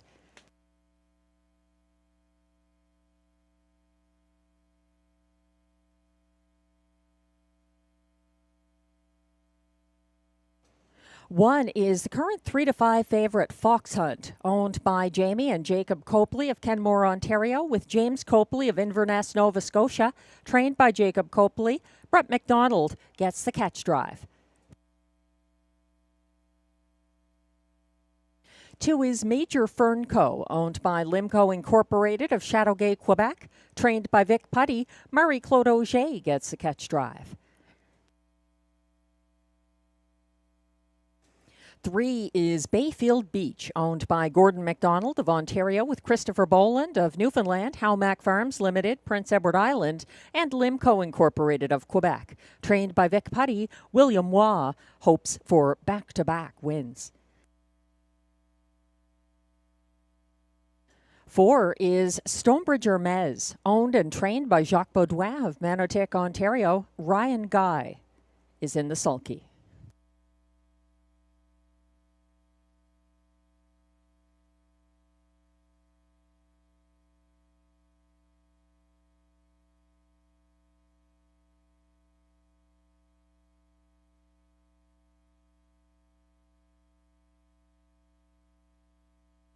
And completing this field from post 5, Margot's Got the Cargo, owned, trained, and driven by Andrew Moore of Osgood, Ontario. That's the field of 5 for upcoming Race 3, Exactor, Triactor, Superfecta, and Pick 3 wagering. No changes in Race 3, 4, or 5.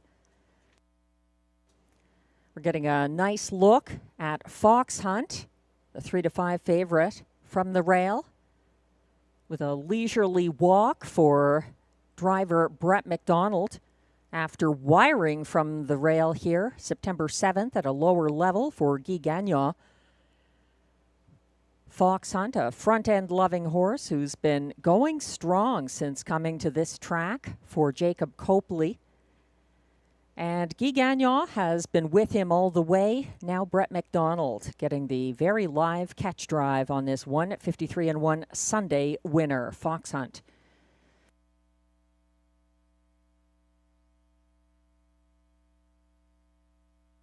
My top choice here is actually 6-1. It's the 5 Margot's Got the Cargo, getting post relief in her first start since August 13th.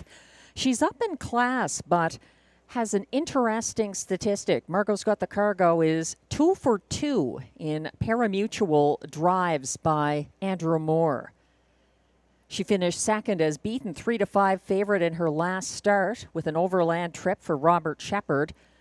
Margot's Got the Cargo was parked battling Fox Hunt first over from the backstretch to the home stretch.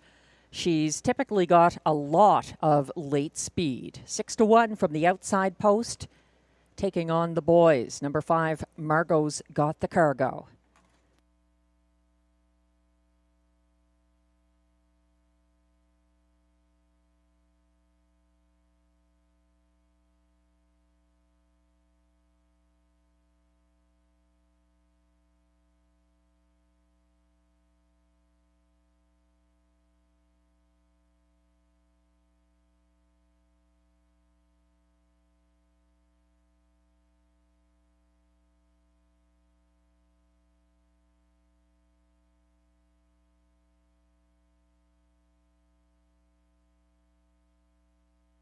The starter has called the field for Race 3. Last chance to get involved here.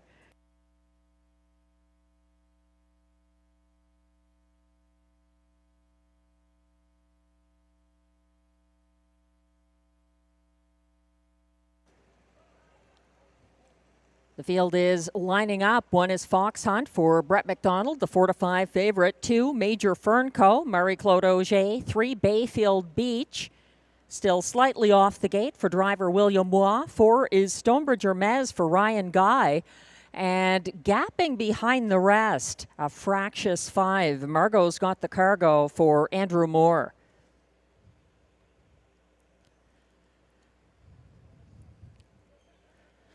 Starting gate is on the backstretch.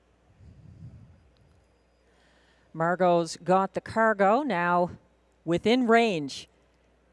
They're off and pacing, getting away from the inside. Major Fernco battling against Fox Hunt. Those two going at it. And 3 wide. Here comes Stonebridge Hermes for Ryan Guy.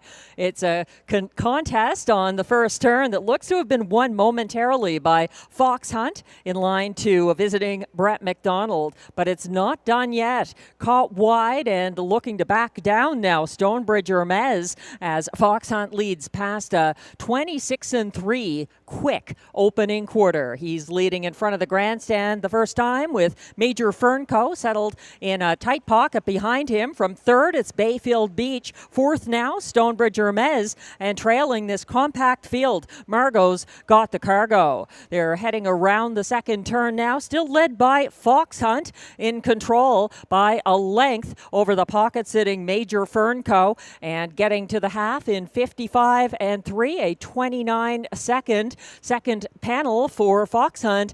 Still sitting second, Major Fernco within range. First over now out of third, Bayfield Beach getting underway for William Waugh, and following him second over, that's Stonebridge Hermes gearing up from the back of the field. Margot's got the cargo. They approach three quarters, still led by Fox Hunt. Up in the second on the outside now, Bayfield Beach, 124 flat to three quarters, and on the way towards the finish, it's Fox Hunt still up front. He's controlling things. Margot's got the cargo, tipping wide from the back of the field. He's trying to hunt down the finish here. Fox Hunt widening his lead, but giving chase late. Major Fernco drawing alongside. Major Fernco by a head over Fox Hunt. Margot's got the cargo. Stonebridge Hermes and Bayfield Beach, 152-2.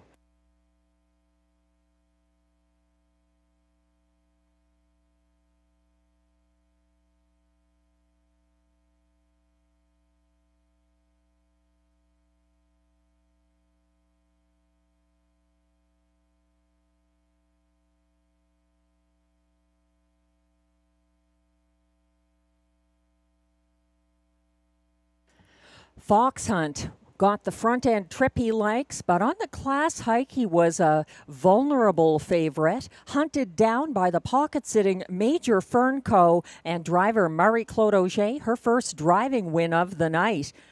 Charging late, Margot's got the cargo up for show, but Major Fernco getting win number 8 of the season, 152-2.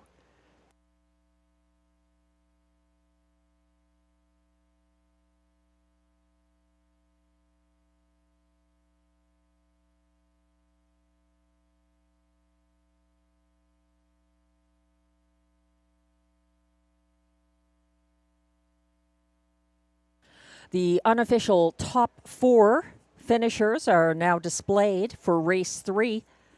At odds of 5-1, the pocket sitter, number 2, Major Fernco, delivering the first driving win of the card for Marie-Claude Auger.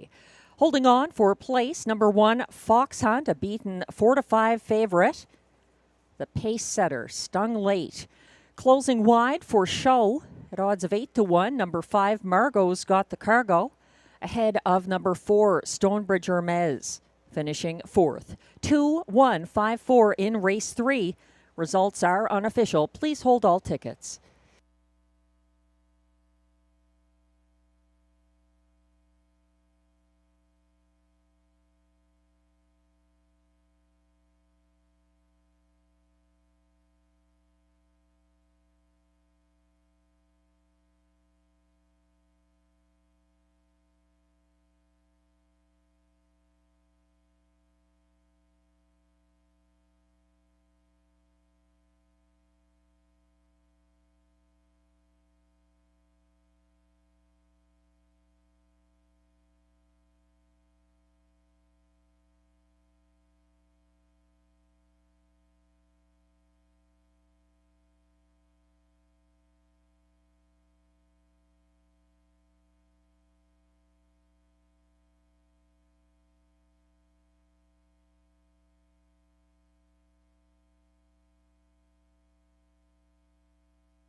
Now coming back to the Rideau Carleton winner circle, unofficial race 3 winner, number 2, Major Fernco. Major Fernco is a 9-year-old bay gelding by Art Major out of Sniper's Lair, owned by Limco Incorporated of Chateauguay, Quebec. Bred by B.W. Ferns and M.J. Swain of Winton, New Zealand. Trained by Vic Putty, cared for by the Smileys, and driven to victory by Marie-Claude Auger. That's win number 8 of the season for Major Fernco. 152-2, official win. Congratulations.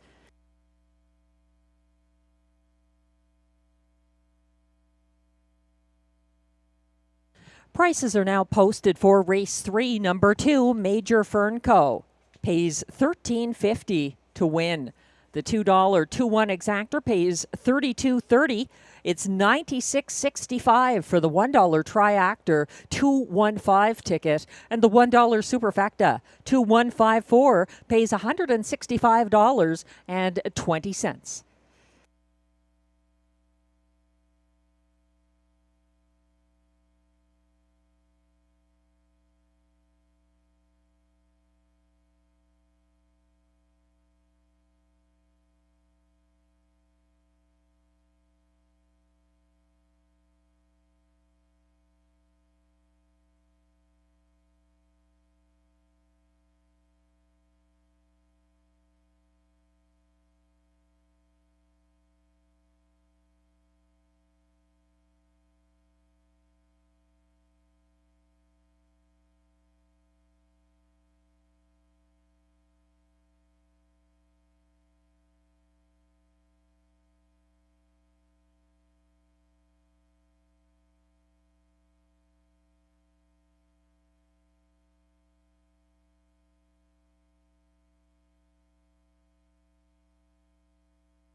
The race 3 rundown is now displayed. 1, Fox Hunt was second as beaten 4-5 favorite. 2, Major Fernco, the race winner for Marie-Claude Auger.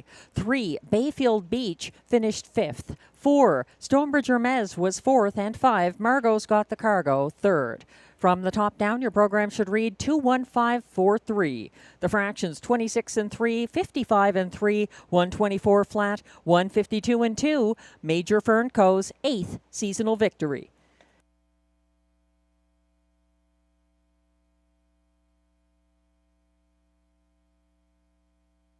Race 4 is coming up, starting the middle pick 4 sequence. There's also exactor, triactor, and superfecta wagering here. Glenn and I both agree the two better be home soon. Looks good for trainer Mandy Archer and driver Brett McDonald. A 3-year-old gelded son of Better's Delight making a Rideau debut. Glenn is going to the 5, Lady Liz, for Shea Kelly and Clark Stacey in the place spot. I have Lady Liz 3rd, behind number 6, Rapid Fire, the 2-year-old daughter of Captain Crunch, trained and driven by Carl Duguay. She does have the outside post in spite of being the only 2-year-old in the field, but I think she's got some ability, and she's already had a maiden victory at this track.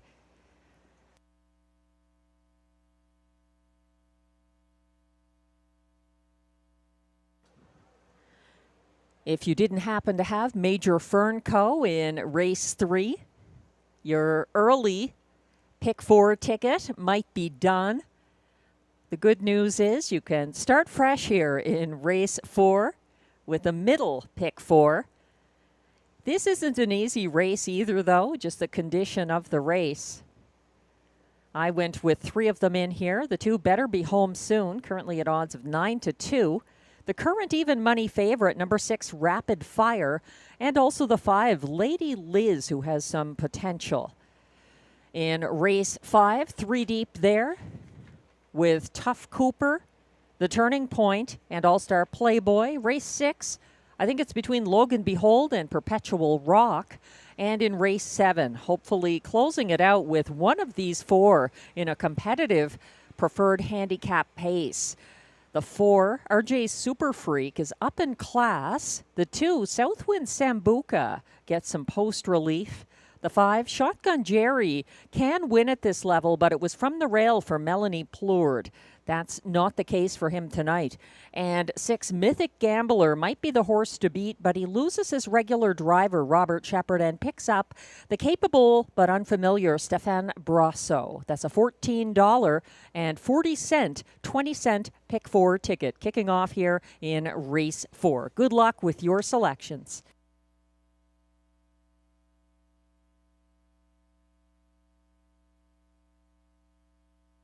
And for those playing the pick 4, I should mention there were no changes in any of the pick 4 races. Races 4, 5, 6, and 7, all no changes. A quick look at Glenn Pearson's middle pick 4 ticket. He's going 3 deep here with Better Be Home Soon, Ace 44 Jordan, and Rapid Fire. In race 5, he is using All-Star Playboy, as well as The Turning Point and No Time at All. In race 6, he's got the 2 I used, Perpetual Rock and Logan Behold, but he's also using 7, Day Delight for Marie-Claude Auger and Vic Putty.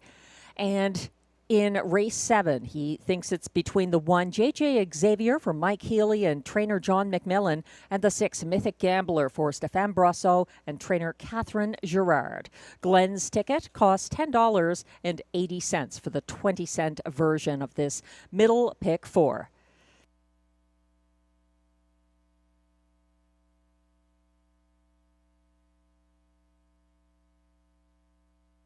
The horses are coming towards the track for the race 4 post parade.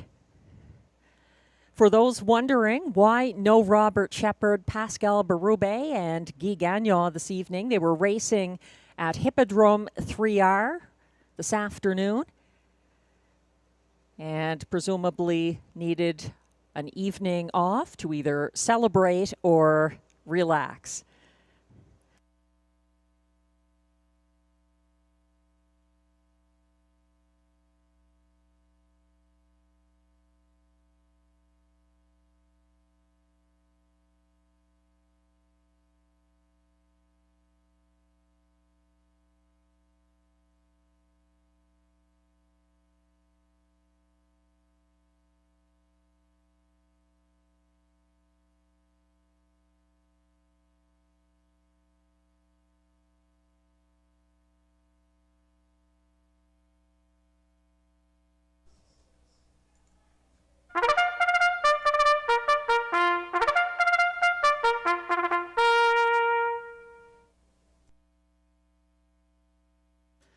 Here comes the post parade for race 4. These pacers are non-winners of $4,000 or a race lifetime. Allowances for fillies and mares. The purse is $5,600.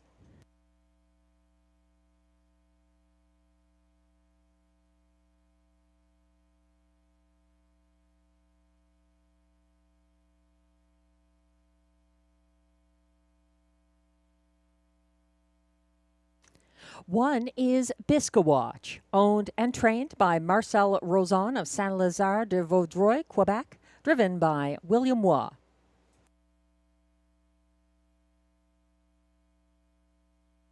Two is the 6-5 current favorite, Better Be Home Soon, owned by David Brown of Cannington, Ontario, trained by Mandy Archer and driven by Brett McDonald. 3 is Ace 44 Jordan, owned, trained, and driven by Gilbert Mercier of Gatineau, Quebec. 4 is Your Attention Please, owned by Michel Grenier of Gatineau, Quebec, trained by Alain Martin. Stéphane Pouliot drives. 5 is Lady Liz, owned and trained by Shay Kelly of Russell, Ontario. Clark Stacey is in the bike. And completing this field from post 6, it's the lone 2-year-old Rapid Fire, owned by Investissement KFB with trainer-driver Carl Duguay, also of Quebec. That's your field of 6 for upcoming race 4 with exactor, triactor, superfecta, and middle pick 4 wagering. Note there were no changes in any of the races in this middle pick 4, races 4, 5, 6, and 7. We're zooming in on the current 7-5 favorite from post 2. It's the maiden, Better Be Home Soon, dropping in from Woodbine Mohawk Park and making his first start for trainer Mandy Archer. Interestingly, this 3-year-old, Better Be Home Soon, is a 3-year-old Better's Delight gelding, is out of a mare who went winless at age 2 and broke her maiden at age 3 on September 10th, 2010 at Mohawk. Sometimes it helps to look at the family. Better Be Home Soon went 0 for 5 last year, 0 for 14 this year, but often horses making their debut for trainer Mandy Archer do well at Rideau Carleton. I think most who play this track are familiar with that angle. Better Be Home Soon is the 7-5 current favorite. The 6 Rapid Fire is getting class relief, and she returns to the post position of her August 17th maiden victory for Carl Duguay. Rapid Fire took back to single file third early, August 31st, behind the 1-9 favorite Winsun Hudson and Biscawatch. She was gapping third most of the mile, but had a first over move at the top of the stretch and came home in the field's co-fastest closing quarter of 29 flat in that field that was scratched down to 4. That's number 6, Rapid Fire, 2-1 right now, in spite of being the youngest in the field with the outside post. 5, Lady Liz at odds of 8-1 is interesting. She returns to the frontier for driver Clark Stacey and showed a promising start here on August 10th when she came second over from last on the backstretch behind the first up William of Bristol. Lady Liz had a 3-wide move at the top of the stretch and ran out of racetrack in that particular performance. She might do well here. 8-1 from post 5.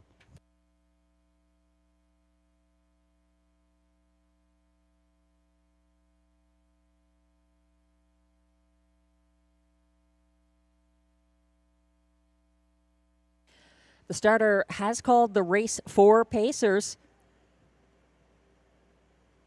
This is your last opportunity to play the middle pick 4 tonight at Rideau Carleton.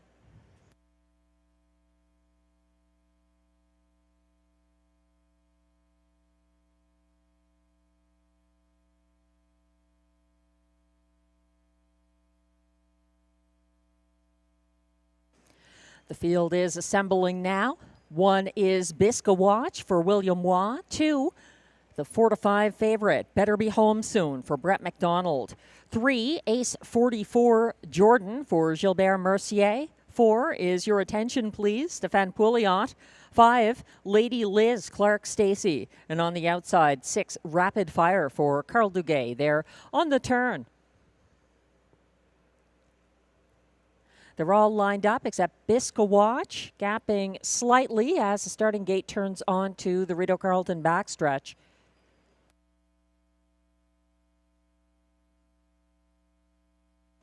Quickly approaching the start. And they're off and pacing, sticking ahead in front early. Better Be Home Soon for Brett McDonald is out, but getting challenged by Your Attention Please and Stefan Pouliot, who land on the lead and open up by a length and a half over the favorite.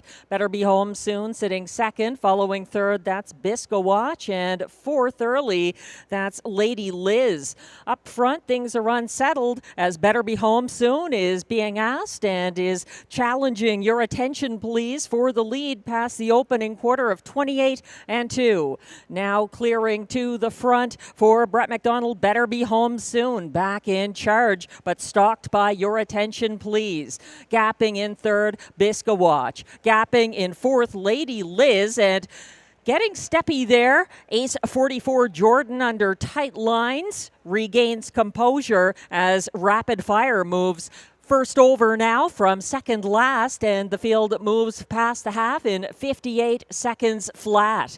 Up front and leading the way once again, Your Attention Please, out there by 2 lengths and stalked by Better Be Home Soon in a game of hopscotch. First over now into third. Here comes the filly Rapid Fire for Carl Duguay, advancing ahead of Bisco Watch, who sits fourth along the pylons, gearing up second over, but gapping cover from the back of the field, Ace 44 Jordan, and shuffled to the back of the pack on the inside, Lady Liz. 127 flat at 3/4, and it's still Your Attention Please with an attention-getting front-end trip here, and Better Be Home Soon looking to play the ultimate game of hopscotch, exiting the pocket and chasing him down the lane. Better Be Home Soon could be a homecoming for Brett McDonald. Your Attention Please fighting back on the inside. It's a tight one at the wire that goes to Better Be Home Soon over Your Attention Please. It looked like Lady Liz may have been up for show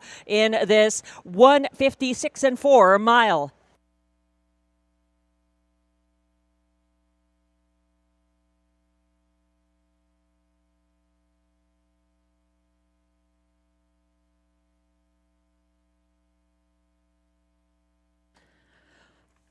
It's always exciting when you have a race where horses make multiple moves.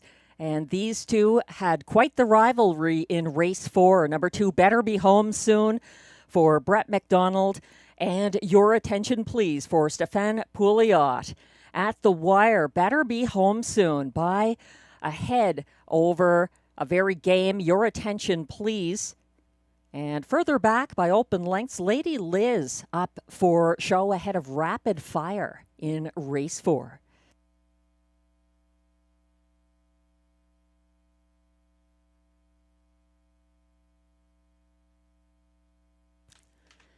Unofficial top 4 order of finish is now displayed for race 4, going off as 1-2 favorite.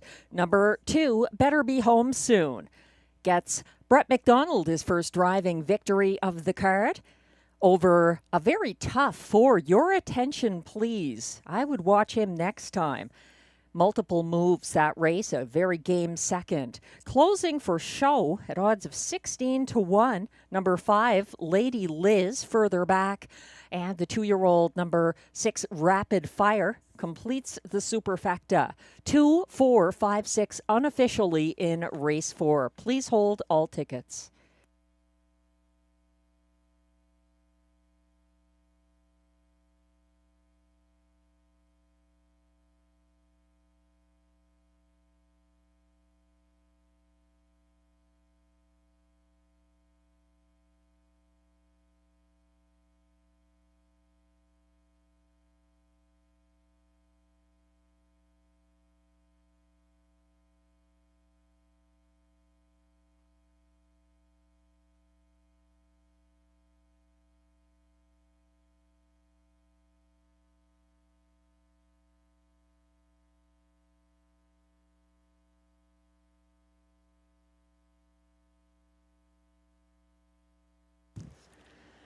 Rideau Carleton produces a lot of quality drivers who go on to success at many tracks. Brett McDonald among them. It's his first driving win of the night in race 4 with unofficial winner number 2, Better Be Home Soon, who gets a maiden win.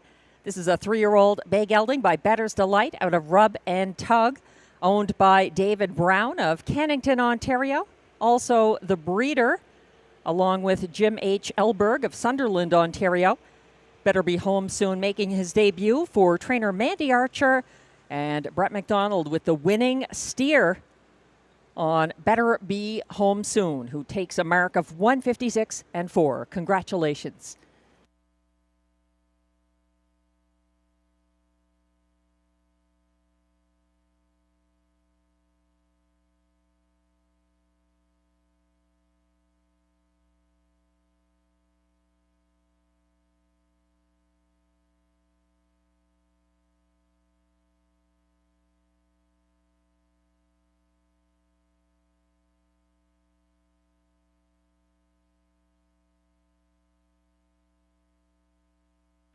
Race 4 is now official.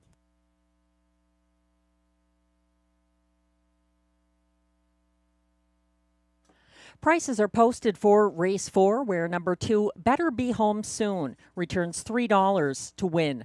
The $2 exactor 2-4 combination pays $14.50. It's $81.75 for the $1 triactor 2-4-5 combination, and $152.30 for the $1 superfecta 2-4-5-6.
The Race 4 rundown is now posted. 1, Biskawatch finished 6th.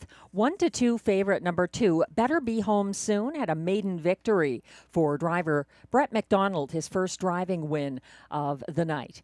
3, Ace 44 Jordan was 5th. 4, Your Attention Please, a strong second. Circle his name for next time. 5, Lady Liz was further back, closing for show ahead of 6, Rapid Fire. From the top down, your program should read 6, 1, 5, 2, 3, 4. The fractions 28 and 2, 58 flat, 127 flat, 156 and 4. Now a lifetime mark for Better Be Home Soon.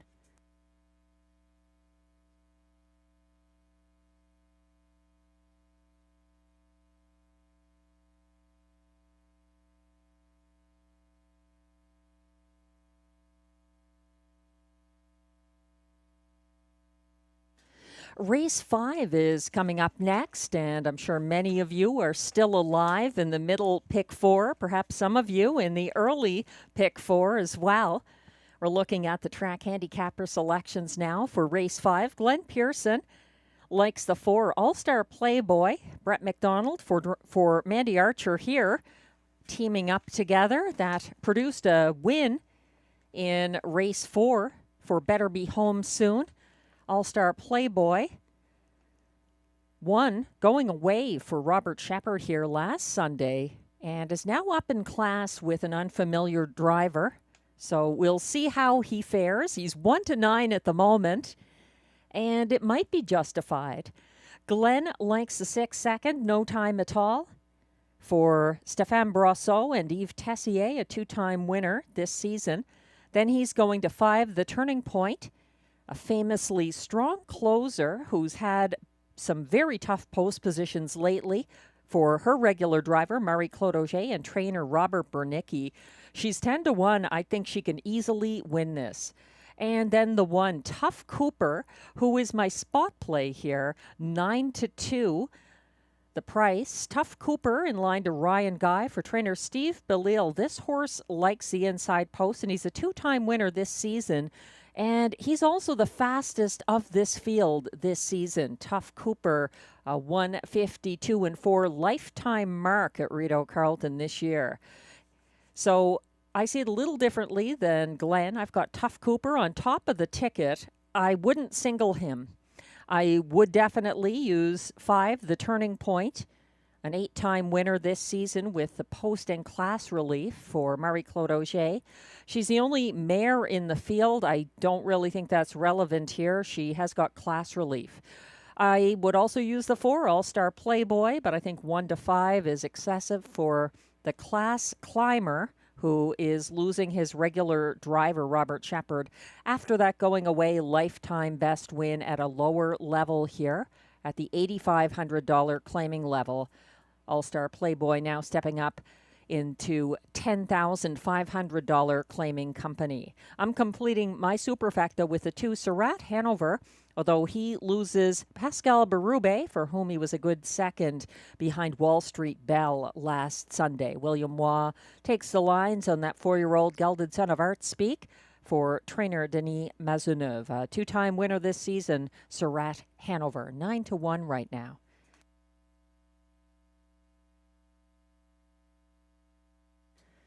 No changes in race 5. Exactor, Triactor, Superfecta, and Pick 3 wagering available. Good luck.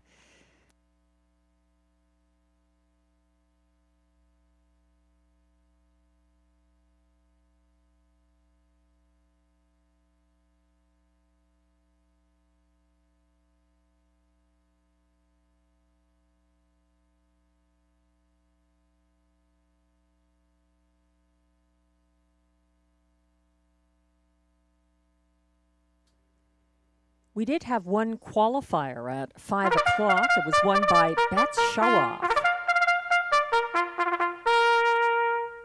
I'll tell you a little more about that after the post parade for race 5. These paces are $10,500 claimers competing for a purse of $6,600.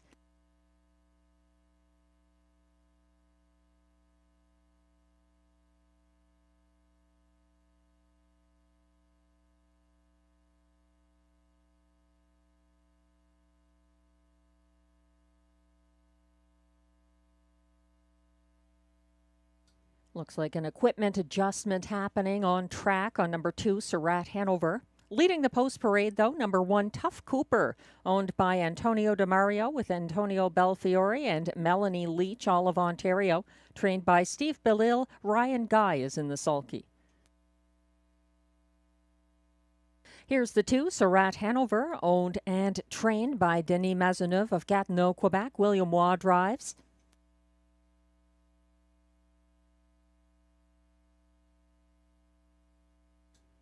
3 is Carson Star Choice, owned and driven by Danielle Saint-Pierre of Vaudreuil-Dorion, Quebec, trained by Richard Simard.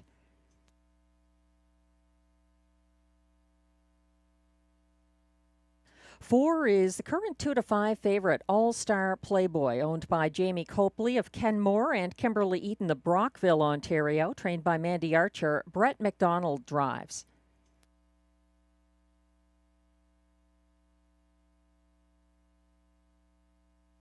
5 is the only mare in the field, The Turning Point. Owned and trained by Robert Bernicki of Quebec, Marie-Claude O'Shea drives.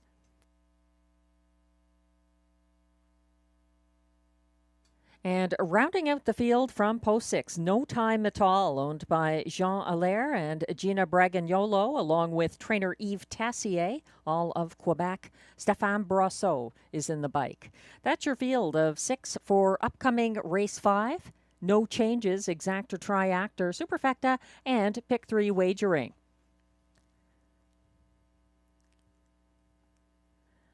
Just to mention that one qualifier again, Betts Show Off, wired in 157 and 2 for trainer-driver Stéphane Pouliot over Sunny Bow and Art I a Thrill. NF Phoenix, also part of that field, finished 4th as the lone trotter in that qualifier.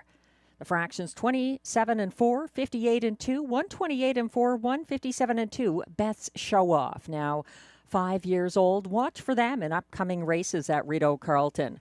We're looking at the 3 to 5 favorite now. That's number 4, All-Star Playboy, in line to Brett McDonald. This horse is a 10-time winner from 31 starts this season and took a new lifetime mark in going away style September 7th. That was right here at Rideau Carleton. So now he's the 1 to 2 favorite, but he's up in class, and that may work against him. I am playing against, but including him in the tickets. All-Star Playboy was a 1 to 5 winning favorite from the rail last Sunday, despite getting away 5th off the gate. He did not have gate speed there. He did have a first over move in front of the grandstand and overtook the pace setter, Make It Come True, at 3/4 after pressing the pace along the backstretch. Some other contenders in the field. Number 5, The Turning Point, gets post and arguably class relief on a quick turnaround. She was last at 3/4 Wednesday and paced home in the field's co-fastest closing quarter of 29 flat.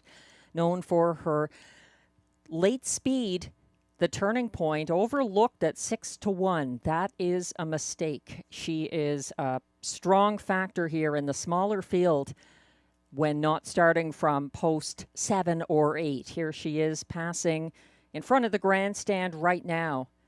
One of the best closers currently at this track. Number 5, The Turning Point.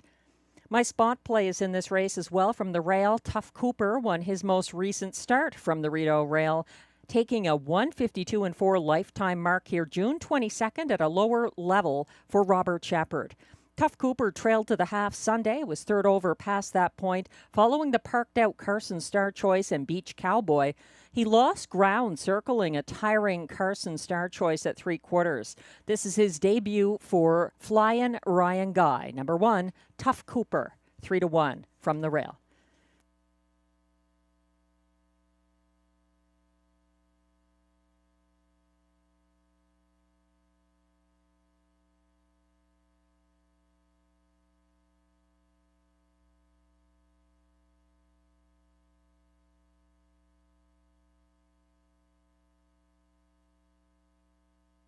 The race 5 pacers will be going behind the gate shortly. Make sure you don't get shut out. We've still got a good crowd at the track this evening.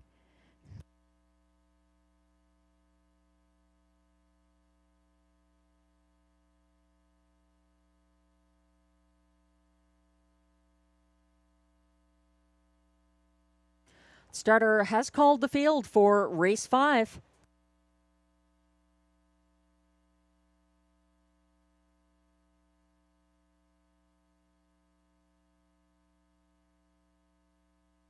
The Turning Point and No Time at All. First at the gate. No Time at All. A little frisky. The field is lining up in a gradual way. 1 is Tough Cooper for Ryan Guy. 2, Surratt Hanover. William Waugh. 3, Carson Star Choice. Danielle St. Pierre. 4, All-Star Playboy for Brett McDonald, the even money favorite. 5, The Turning Point, Marie-Claude O'Shea. And on the outside, 6, No Time at All for Stéphane Brosseau. They're turning onto the backstretch. Still a little staggered approaching the start for race 5. They're all in line. And they're off and pacing and firing out. That's Surratt Hanover for William Waugh, giving an early cold shoulder to Carson Star Choice. Moving up the pylons into third early, Tough Cooper giving a parking ticket to Carson Star Choice. Gapping in fourth at the moment, that's All-Star Playboy, who's followed by the strong closer, the Turning Point. And at the back of the field, No Time at All. En route to the opening quarter, reached in 27 and 3. The early leader coming down the stretch the first time is Surratt Hanover for William Waugh, keeping ahead of the pocket sitting Tough Cooper. Gapping third, Carson Star Choice found a seat along the pylons on his outside now, advancing uncovered into third. That's All-Star Playboy as they circle towards the half. Up front, it's still Surratt Hanover leading, but he's got first over company. Into second now, All-Star Playboy. Fast the half in 56 and 4. All-Star Playboy is pressing the pace, and second over, following him into third now. The Turning Point is underway. Gapping fourth along the pylons, Tough Cooper on his outside. Third over, No Time at All gaining ground. And at the back, it's Carson Star Choice. They headed past 3/4, reached in 1:24 and 2. Up front, it's the favorite on the lead now, All-Star Playboy, uncovered on the outside and still advancing for Marie-Claude Auger. The Turning Point, they're about to turn for home. And still gaining ground, the Turning Point chasing to the wire. All-Star Playboy all out on the inside. The Turning Point still fighting, but it's going to be All-Star Playboy by a half length over the Turning Point. Tough Cooper and Surratt Hanover, 152 and 4.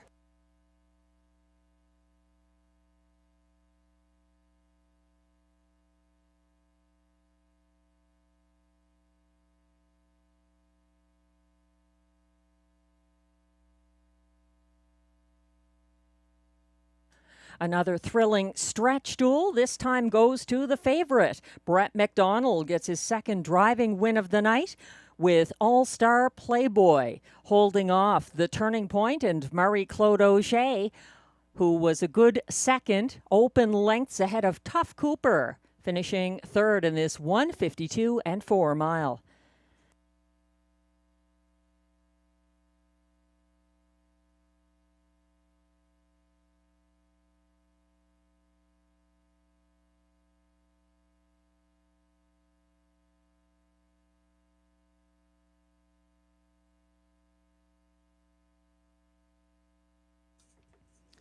The unofficial top 4 order of finish is now displayed. 1-5 favorite number 4, All-Star Playboy, gets the win for Brett McDonald. Over 5, the Turning Point, a half length back in second. Number 1, Tough Cooper, was third. And the 25-1 shot, number 2, Surratt Hanover, held on for fourth. 4-5-1-2 in race 5, unofficially. Please hold all tickets.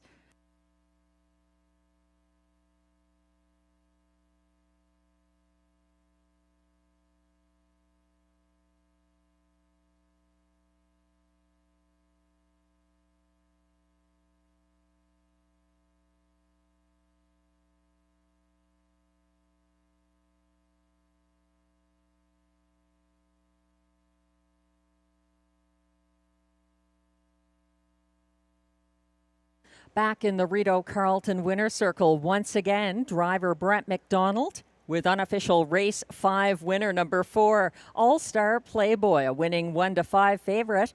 He is a 4-year-old bay gelding by Stag Party out of Playgirl, owned by Jamie Copley of Kenmore and Kimberly Eaton of Brockville, Ontario. Bred by Kenneth Albrecht and Nathan Albrecht of Ontario. Trained by Mandy Archer. Win number 11 of the season for All-Star Playboy. And a new lifetime mark, 152 and 4. Congratulations to All-Star Playboy and Brett McDonald.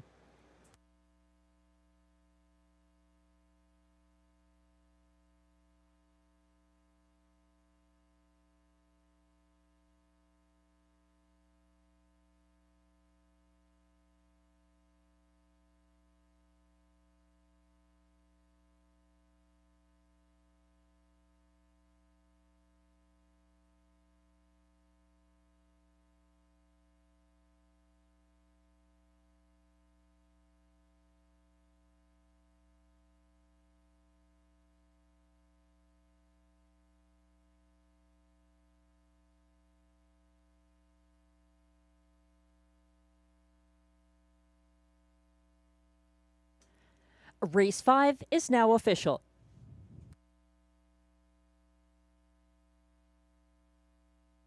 Prices are posted for race 5. Number 4, All-Star Playboy, pays $2.40 to win. The $2 4-5 exactor pays $5.50. It's $5.60 for the $1 triactor for 5-1 combination. The $1 pick 3, 2-2-4, 3 of 3, $22.05. $18.80 if you had the $1 early pick 4, 3, 2, 2, 4. The winning pick 4. And the superfecta here, the $1 ticket 4512 returns $17.05.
The race 5 rundown is now displayed. 1, Tough Cooper was 3rd. 2, Surratt Hanover 4th. 3, Carson Star Choice was 6th. 4, All-Star Playboy, a winning 1-5 favorite in Brett McDonald's second driving win of the night. 5, The Turning Point, a game place finish for Marie-Claude Auger. And 6, No Time at All, was 5th.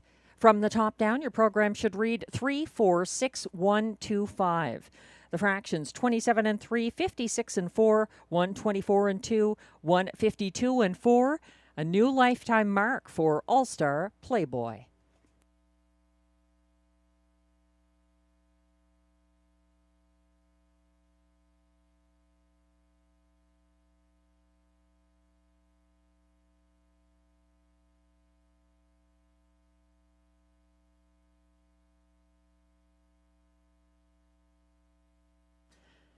Race 6 is coming up next. No changes, exactor, triactor, pick 5 and high 5 wagering here. If you're new to betting or just want a refresher, the high 5, you're looking for the top 5 in order in race 6. That's the high 5. The pick 5, you're looking for the winners of races 6, 7, 8, 9, and 10. So 5 straight winners is the pick 5. My ticket is posted, a 20-cent pick 5, costing $9.60. Trying to keep it economical. Going with 3 horses here in this field of 8. It's a good field. I think the 6 Logan Behold can get the job done for Mandy Archer and Brett McDonald, who have captured races 4 and 5. The The 1 Perpetual Rock, though, looks good from the rail as well. And I'm throwing in the 5 DG's DeVito for Melanie Plourde and Stefan Pouliot. This horse has a ton of back class, and you never know when that might crop up again. Race 7 is the preferred. I'm using the 4 RJ's Super Freak as well as the 2 Southwind Sambuca, the 5 Shotgun Jerry, and 6 Mythic Gambler, the likely favorite. In race 8, I am singling my best bet, number 3 Dr. Joe for Marie-Claude Auger and Vic Putty. Note there's a driver change in race 8. The 2 Smiling Billy the Kid goes Pascal Berube to William Waugh. And in race 9, I'm using the 1 Shanghai Gold and the 5 Keystone Prestige. And to complete this pick 5 ticket in race 10, I think it's between the 1 Beach Cowboy for Stéphane Brosseau and Robert Bernicki and the 5 Midnight Mood for Ryan Guy and Jamie Johnson. Note that in race 10, number 7, Mock Art in Motion is a transportation scratch. That's my pick 5 ticket. It kicks off here in race 6. It's a 20-cent pick 5 costing $9.60. Good luck with your selections.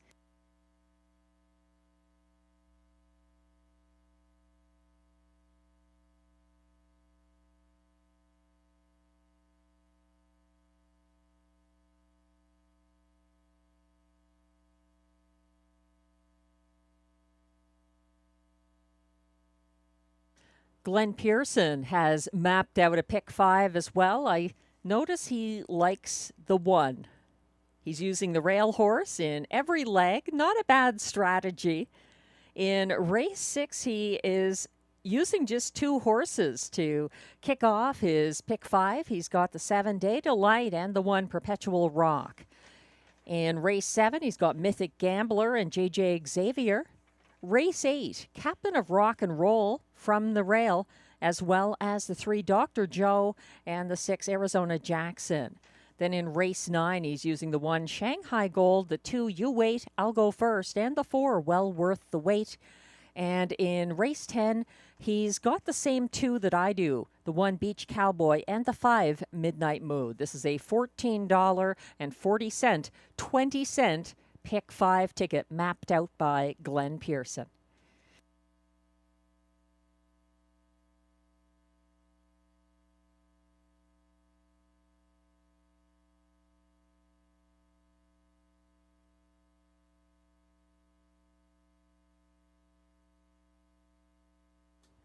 Glenn and I see it slightly differently here. He has the 1 on top, Perpetual Rock, currently at odds of 4-1. I have the favorite, which doesn't happen all that often. A tepid co-favorite now at odds of 5-2. Number 6, Logan Behold, dropping from the preferred handicap level and going from Robert Shepard to Brett McDonald.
The horses are coming from the paddock towards the track for the race 6 post parade.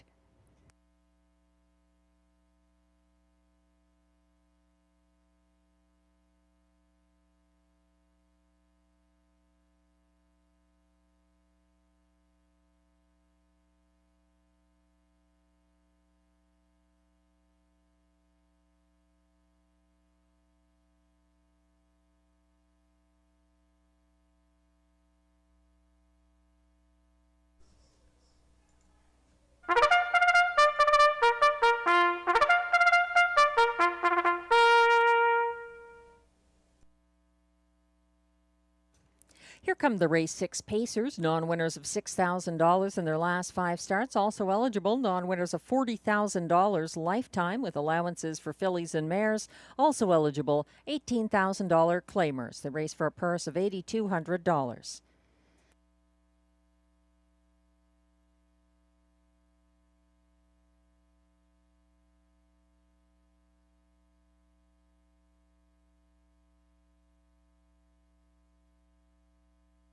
Note that race 6 kicks off the one and only pick 5 tonight at Rideau Carleton. Leading the post parade, number 1 is Perpetual Rock, owned by Gina Bragagnolo and trainer Yves Tessier, both of Quebec, with Lynn Bragagnolo of Ontario. Stéphane Brosseau drives. 2 is Tignanello, owned by Sylvain Côté of Joliette, with trainer Michel Legasse of Terrebonne, Quebec. Ryan Guy is in the sulky.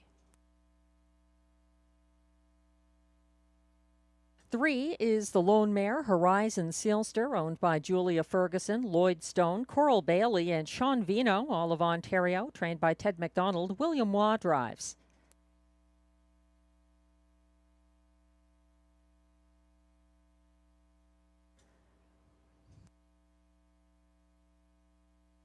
Here's the 4, Duck Dynasty, owned by a numbered Quebec corporation of Gloucester, Ontario, with Santo Barilla of Metcalfe, Ontario, trained and driven by Stéphane Pouliot. 5 is DG's DeVito, owned by Danielle Soupranant of Saint-Valentin, Quebec, trained by Stéphane Pouliot. Melanie Plourde drives. The current 6-5 favorite is number 6, Logan Behold, owned by Kimberly Eaton of Brockville, with Jamie Copley of Kenmore, Ontario, trained by Mandy Archer. Brett McDonald gets the catch drive. From post 7, it's Day Delight, owned by Triple S Equine of Newton, Ontario, trained by Vic Putty. Marie-Claude Auger in the sulky. And completing this field from post 8, Thrilling Times, owned by Gilles Plourde and trainer Karen Kroger, both of Chelsea, Quebec. Clark Stacey drives. That's your field of 8 pacers for upcoming race 6 with Exactor, Triactor, Super High 5, and Pick 5 wagering. We're getting a look at the current favorite, even money favorite, number 6, Logan Behold. I'm playing him back. He's this field's only real class dropper, and he's dropping from the latest Rideau Preferred handicap. Logan Behold was eager to flush out Stonebridge Hermes on the backstretch last race. He went 3 wide, approaching 3/4, and lost ground in the stretch. He took his 152-4 lifetime mark with a pocket ride here on August 3rd. That was his most recent start below the preferred level. He's got the class relief here. And a driver change, Brett McDonald with 2 driving wins so far this evening. 6-5 favorite, number 6, Logan Behold, looking good out there. The 1 Perpetual Rock has only missed the board once in 3 previous Rideau trips for Stéphane Brosseau, went over a fast track. Perpetual Rock missed the board over a good surface here and broke stride in the slop in 2 other races for Stéphane Brosseau at this track. Perpetual Rock was a 1-5 winning favorite Sunday at Hippodrome 3R with a pocket ride for Pascal Berube. He stepped out in the stretch and drew away from pace setter Mr. John in the final strides. He's up in class here with rail advantage. Number 1, Perpetual Rock. I'm using the 5 DG's DeVito, who was gaining ground late Sunday for driver Melanie Plourde, nearly catching Stéphane Pouliot's stablemate Duck Dynasty in the stretch. DG's DeVito closed in 28-1, the field's second fastest closing quarter after a ground-saving trip. He's up in class, but has a lot of back class to him when you look at DG's DeVito. He made a comeback here recently after taking some time off. And what a comeback it was for DG's DeVito. If you look back to August 24th, he blazed a front end winning mile. 1:55.2. This is his 4th seasonal start after only making 2 attempts last season, but lots of back class to him. DG's DeVito, a lifetime mark of 151.3, and he's earned over $184,000 lifetime. That's the 5 DG's DeVito. For Duck Dynasty, and Stefan Pouliot cleared may lose control to briefly claim command Sunday and got circled by the winning 1-9 favorite I Am a Rocket before the quarter. They pocketed up for place behind that going away winner. He's up in class here. Duck Dynasty from post 4, currently at odds of 9-2. Glenn Pearson has a pick 5. Again, the pick 5 begins here in race 6. There's just one pick 5 tonight. This is your only chance to be part of it. He's using number 7, Day Delight, at odds of 6-1, and number 1, Perpetual Rock, 8-1. So if he's moving on, this could be a very good ticket for Glenn.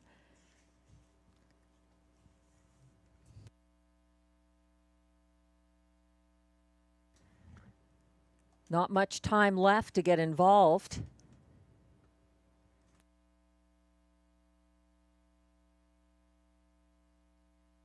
The starter has called the field for race 6.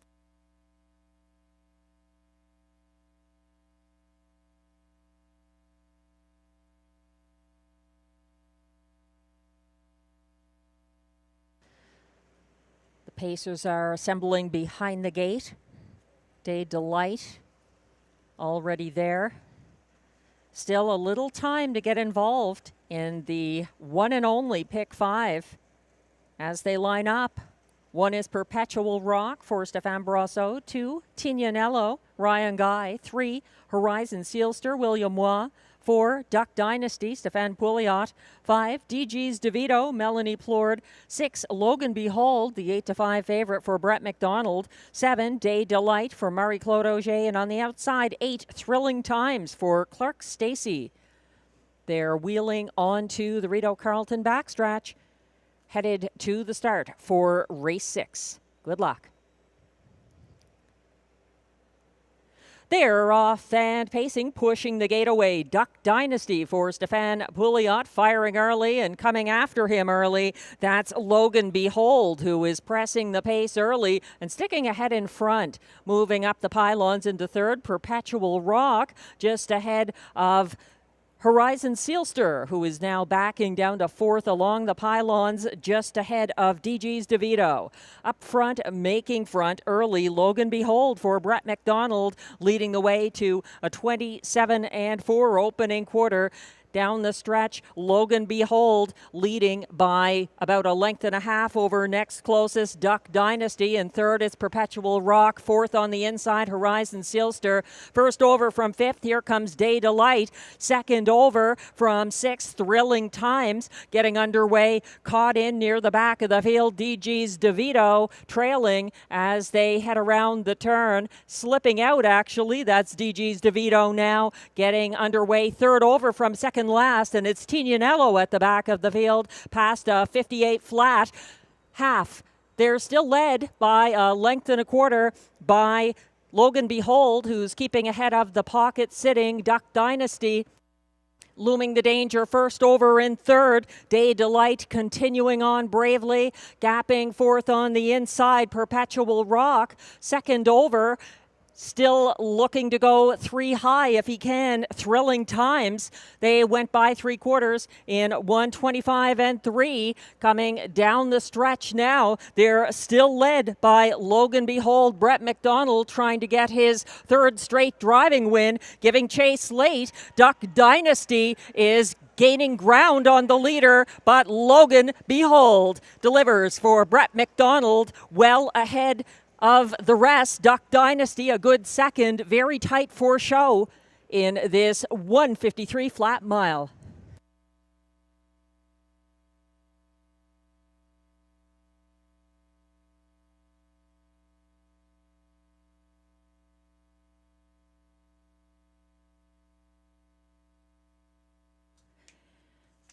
Logan Behold got the winning drive that he was looking for with some class relief. Brett McDonald gets his third straight winning drive.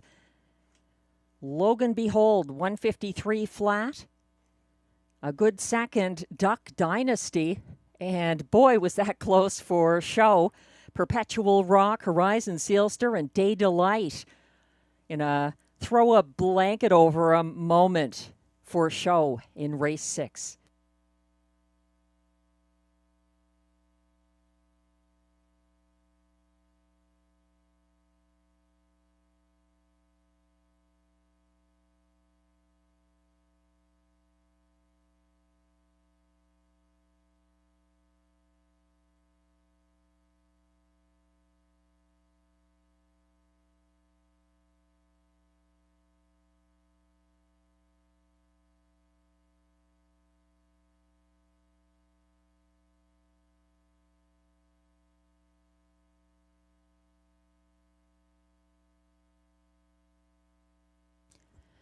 Unofficial results are now posted for the top 5 finishers in race 6. Going off as even money favorite, number 6, Logan Behold gets the win for Brett McDonald. A game second, number 4, Duck Dynasty. 1, Perpetual Rock won the 3-horse battle for show. Over 3, Horizon Sealster, who was 4th. And 7, Day Delight, who completes the high 5. 6, 4, 1, 3, 7 in race 6 unofficially. Please hold all tickets.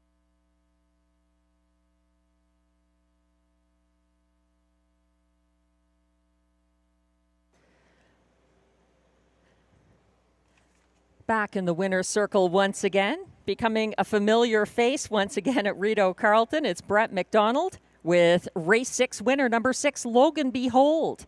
A 4-year-old bay gelding by All Bets Off out of St. Lad's Peeper, owned by Kimberly Eaton of Brockville and Jamie Copley of Kenmore, Ontario.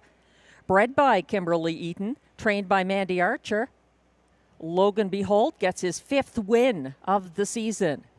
153 flat. Just missing his lifetime mark by a 1/5 of a second.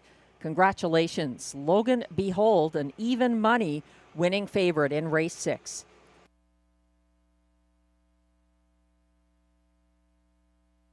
That's 3 straight driving wins now for Brett McDonald in race 4.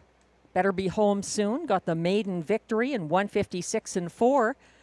In race 5, it was All-Star Playboy lowering his lifetime mark to 152-4. And now in race 6, Logan Behold.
Race 6 is now official.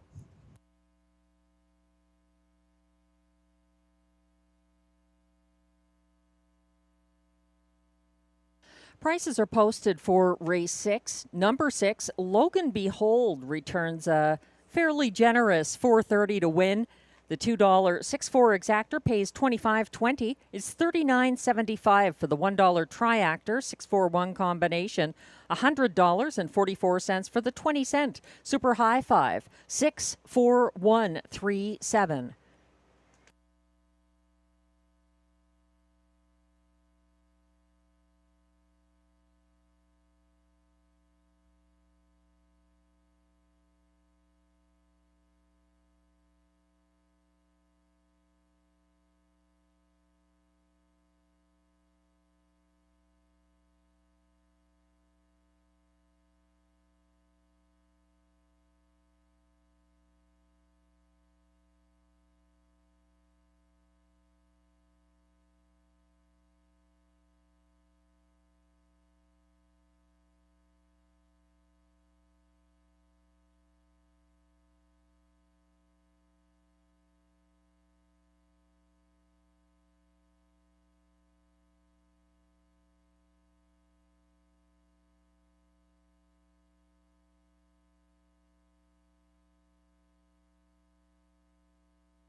The race 6 rundown is now posted. 1, Perpetual Rock was third. 2, Tignanello, 8th. 3, Horizon Sealster, 4th. 4, Duck Dynasty, 2nd. 5, DG's DeVito, 7th.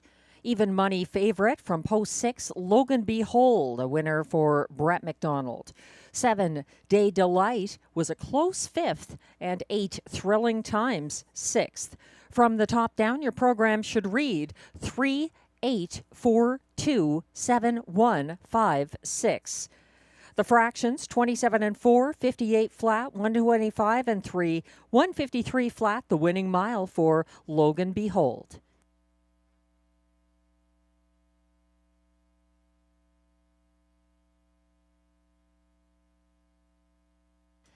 Race 7 is coming up next. Lots of people moving on in the pick 5 with the winning favorite Logan Behold in the opening leg.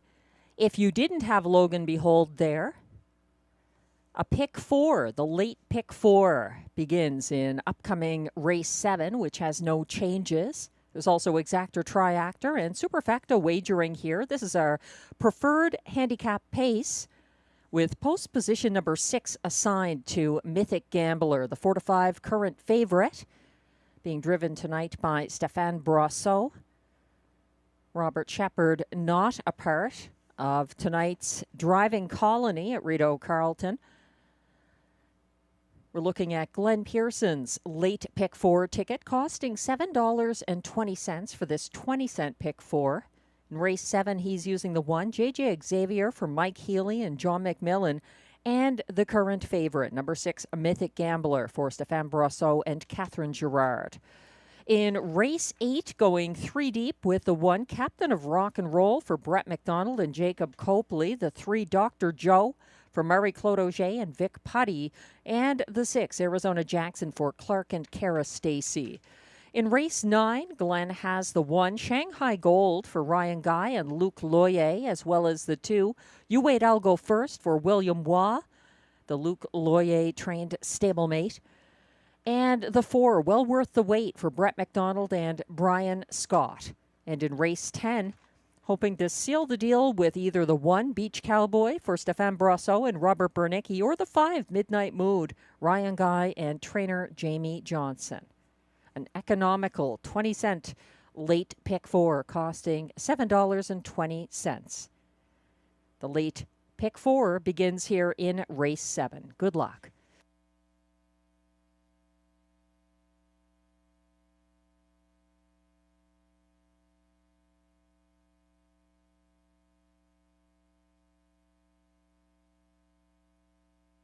It's great to have Brett McDonald back with us this evening. I interviewed him for Trot Magazine a few years ago about drivers' comments when it comes to handicapping.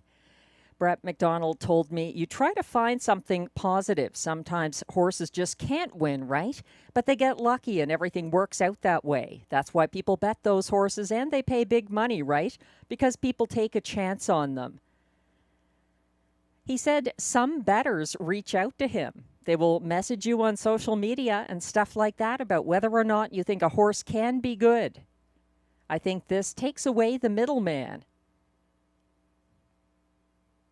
And he said that sometimes people think that drivers or trainers have an inside angle on horses that should be made public and isn't. Brett told me, I think if that were the case, the trainer or driver just wouldn't comment.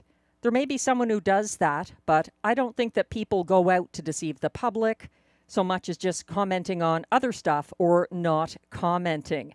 About the comment of the horse itself, Brett said they can't talk to you, so you might think one thing, but they don't feel good, or maybe they tied up in the middle of the week or something, and somebody just didn't see it. Lots of interesting angles from a handicapping perspective from driver Brett McDonald. Again, that appeared in Trot Magazine a few years ago in the annual Horse Players issue. Speaking of horse players, we're looking at the late pick 4 that kicks off here in race 7. I'm trying to start on a winning note. I find this to be somewhat indecipherable without the light speed as part of the field. I have a 17-1 horse on top of my ticket, but I am spreading it out here. in the first leg of this pick 4. Using the 4, RJ's Super Freak, the 2, Southwind Sambuca, the 5, Shotgun Jerry, and the 6, Mythic Gambler. In race 8, I have singled my best bet, Dr. Joe. I think race 9 is between Shanghai Gold and Keystone Prestige, and race 10 is between Beach Cowboy and Midnight Mood. The horses are coming on track now for the race 7 post parade.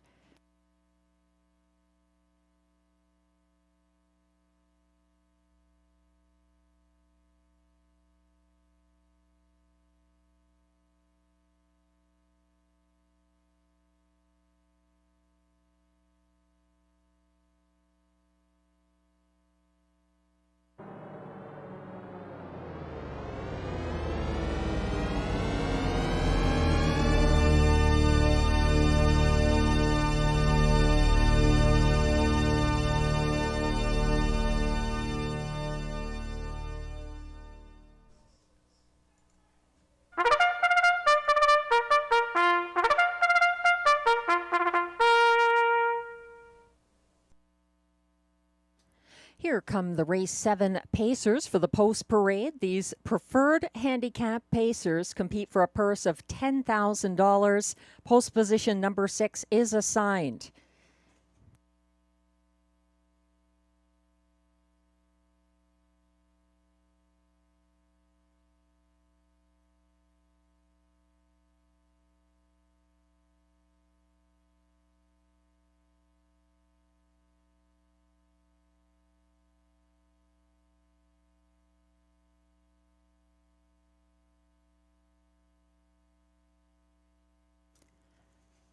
Leading the post parade, number 1 is JJ Xavier, owned and trained by John McMillan of Odessa, Ontario, driven by Mike Healy.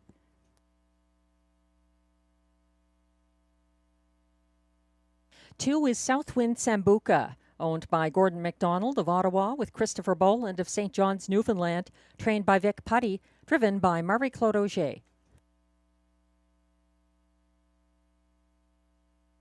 Here's the 4-5 favorite from post 3, Early Action, owned by Jamie Copley of Kenmore and Kimberly Eaton of Brockville, Ontario, trained by Mandy Archer, Brett McDonald seeking his 4th straight driving win. 4 is RJ's Super Freak, owned by trainer Eric Lafleur of L'Ange Gardienne, Quebec, along with Michel Blais. Ryan Guy drives.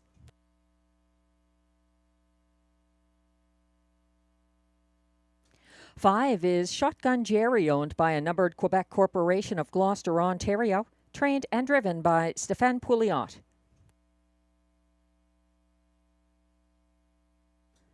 And completing the field from assigned post 6, it's Mythic Gambler, owned by Cozen Farms of La Prairie, Quebec, trained by Catherine Girard, Stéphane Brosseau, catch drives.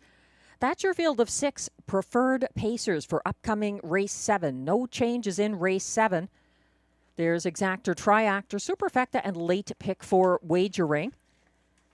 If you are playing the late pick 4, there are no changes in races 7, 8, or 9.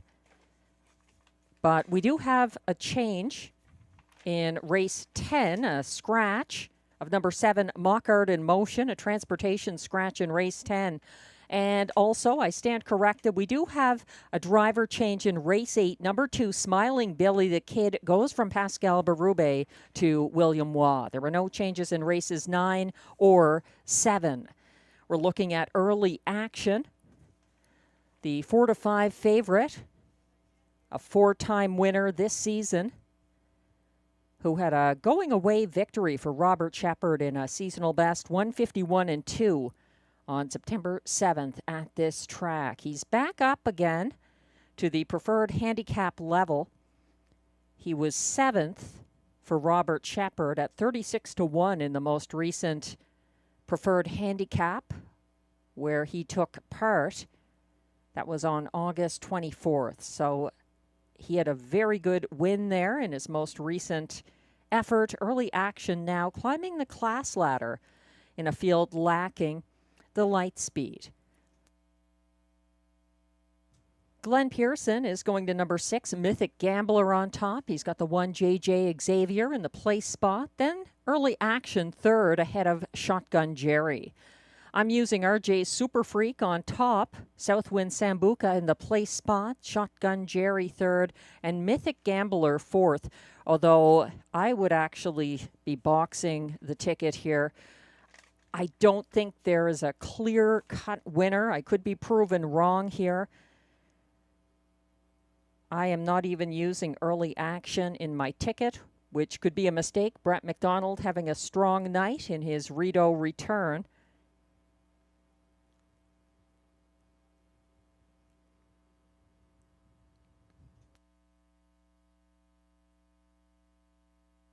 Looking at Glenn's top selection here, currently 6-5 co-favorite, number 6 Mythic Gambler. Couldn't catch Shotgun Jerry or the Lightspeed despite closing in the field's fastest 27-4 last quarter in the August 31st Rideau Preferred Handicap. He's got a little bit of post relief here and no Lightspeed to deal with. This is a debut for catch driver Stéphane Brosseau, driving 6 Mythic Gambler, 6-5 co-favorite. They're going to be lining up momentarily. This is your last chance tonight to play the pick 4 at Rideau Carleton.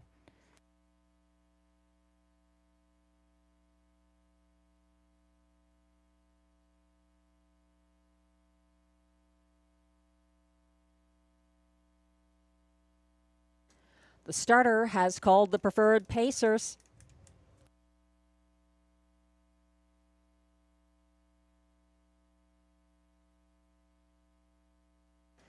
They're assembling now behind the starting gate. Windows remain open. This is your final call to play the pick 4. 1 is JJ Xavier for Mike Healy. 2, Southwind Sambuca, Marie-Claude Auger. 3, Early Action for Brett McDonald, the 6-5 co-favorite. 4 is RJ Super Freak, Ryan Guy. 5, Shotgun Jerry, Stéphane Pouliot. And on the outside, the 6-5 co-favorite from assigned post 6, Mythic Gambler, in his debut for Stéphane Brosseau. They're on the turn and headed onto the Rideau Carleton backstretch.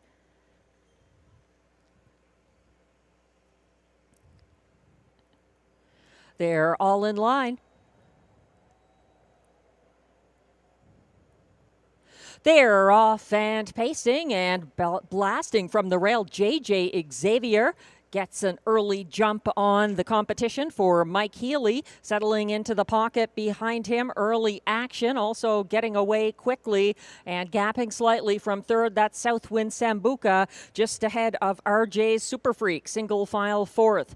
Following him, Shotgun Jerry and Mythic Gambler trails en route to the opening quarter. Leading the way to that opening panel, it's JJ Xavier getting there in 28 seconds flat and now getting circled by Early Action. And Brett McDonald out ahead of JJ Xavier now, who stays close behind him, gapping third. That is Southwind Sambuca, looking to go first over perhaps, as Mythic Gambler is now advancing uncovered from the back of the field en route to the half. They got to the half in 56-4, a 28-4 second panel for leader Early Action, still stalked by JJ Xavier, gapping third on the inside. Southwind Sambuca first over into fourth. Mythic Gambler gaining ground on the backstretch, caught in last. That's RJ's Super Freak. He's pinned inside of Shotgun Jerry, second over from second last, approaching three quarters, and still on the engine. Early Action leading past three quarters in 1:24-4, stalking him and looking to step out of the pocket now. JJ Xavier coming down the stretch. Early Action seems to be widening his lead as JJ Xavier drifts very wide. It's going to be Early Action getting the victory for Brett McDonald ahead of JJ Xavier, Shotgun Jerry, and Southwind Sambuca, 152 flat.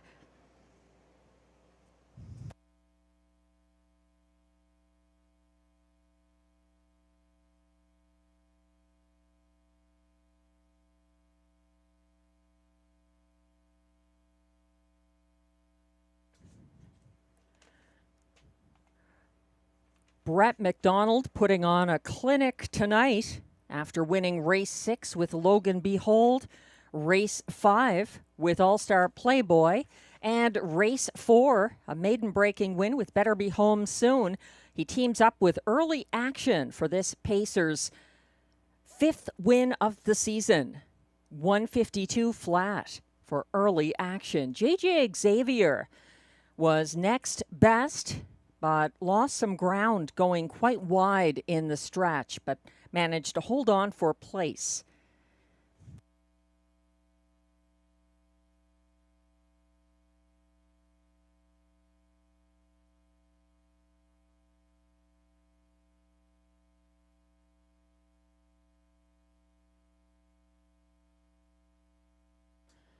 The unofficial top 4 finishers are now posted for race 7. 3, Early Action, a 9-5 winner for Brett McDonald. Over 1, JJ Xavier, going wide but managing to hold on for place ahead of 5, Shotgun Jerry, 3rd, and 2, Southwind Sambuca, 4th in this 152 mile. Please hold all tickets. Results remain unofficial.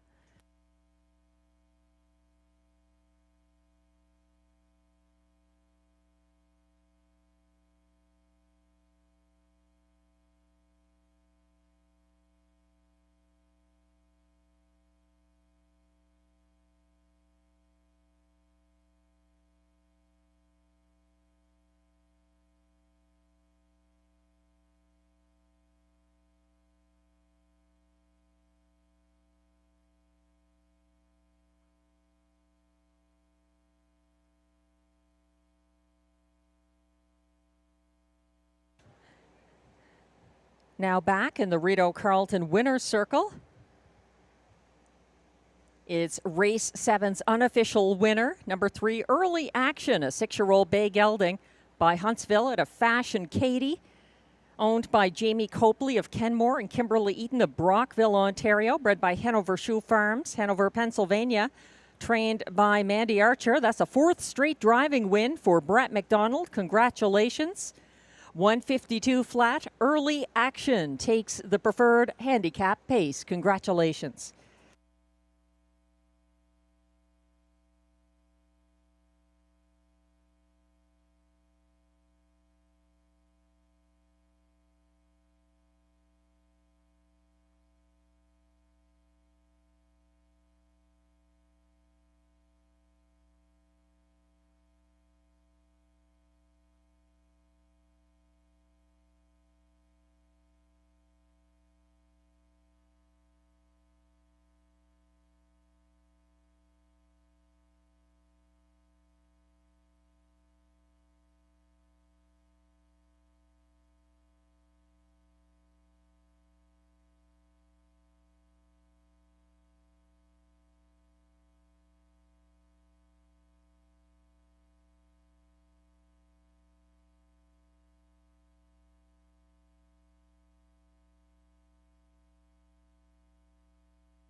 Race 7 is now official.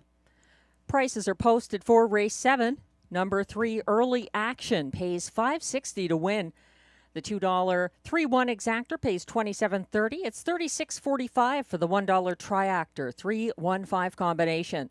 The $1 pick 3, 4-6-3, 3 of 3 pays $16.25. It's $34.85. If you went 4 of 4 in the middle pick 4, 2463.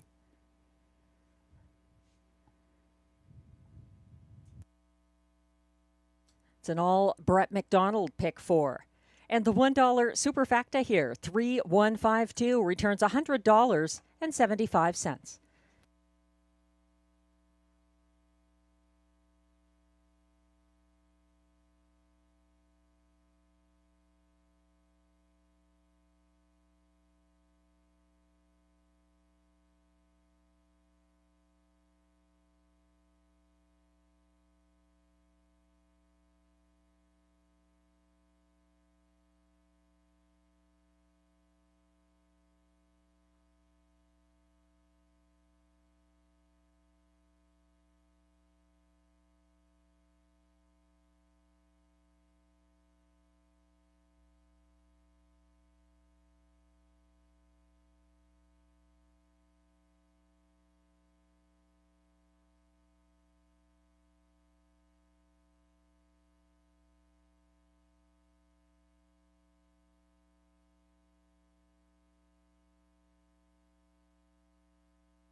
The race 7 rundown is now displayed.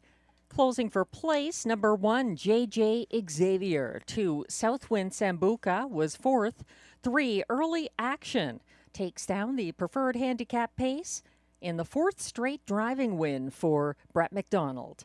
4, RJ's Super Freak ended up 6th. 5, Shotgun Jerry was 3rd. And 6, Mythic Gambler was a beaten 4-5 favorite who ended up 5th. From the top down, your program should read 2-4-1-6-3-5. The fractions, 28 seconds to the opening quarter, 56 and 4 at the half, 124 and 4 at 3/4, 152 flat. The victory for Early Action.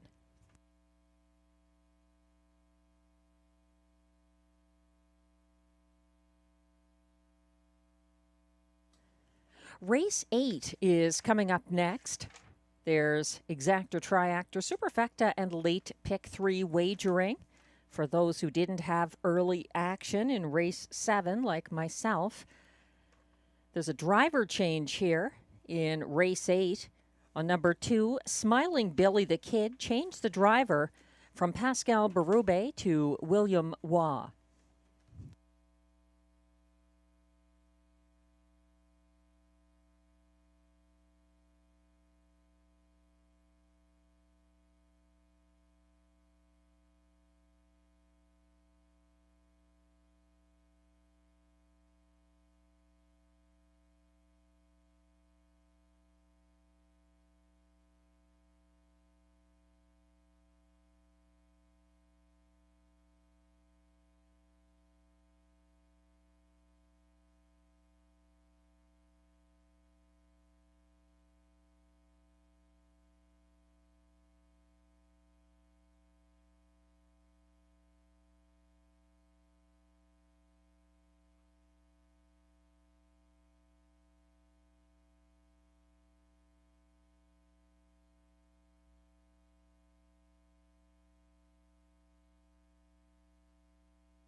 We have some bettors playing from around North America this evening. Thanks to anyone tuning in and joining us tonight. Hello to Uncle Turfy, who says he's aboard for the latter portion of tonight's card. I know we have a lot of bettors from California who tune in around this time. Jose, hopefully you're still going strong in the Fraser Downs race book. And, of course, the East Coast bettors who play this track regularly. We're looking at race 8 now. Brett McDonald trying to make it 5 in a row. And that fact hasn't been lost on the betting public. He's driving the 1 here, Captain of Rock and Roll, who moves in from post 7. Significant post relief for Captain of Rock and Roll, this Jacob Copley trainee, having a good season at Rideau Carleton. 7 wins this year. And he's the 1-5 favorite now. Captain of Rock and Roll for Brett McDonald. Uncle Turfy's choice in race 8. 7-2 on the horse that I made my best bet here. Number 3, Dr. Joe. Just 3 wins from 30 tries this year. But he's back in line to Marie-Claude Auger and has some class relief as well. Dr. Joe was racing in the preferred handicap here just a month ago. And he has 3 wins this season, 2 of them for Marie-Claude Auger.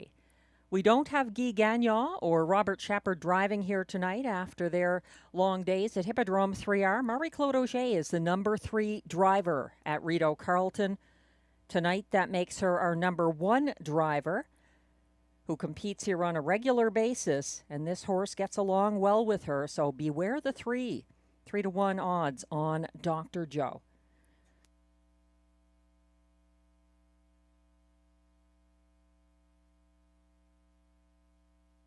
Also getting some respect from post 5, 4-1, Treasure the Day for the returning 2024 Eastern Ontario and Quebec driving champion, Stéphane Brosseau. Treasure the Day, just 1 win this season, but he's only made 4 starts this year so far. He's coming here from Hippodrome 3R. Let's see how he likes the 5/8 mile track. Number 5, Treasure the Day. The horses are coming on track now for the race 8 post parade.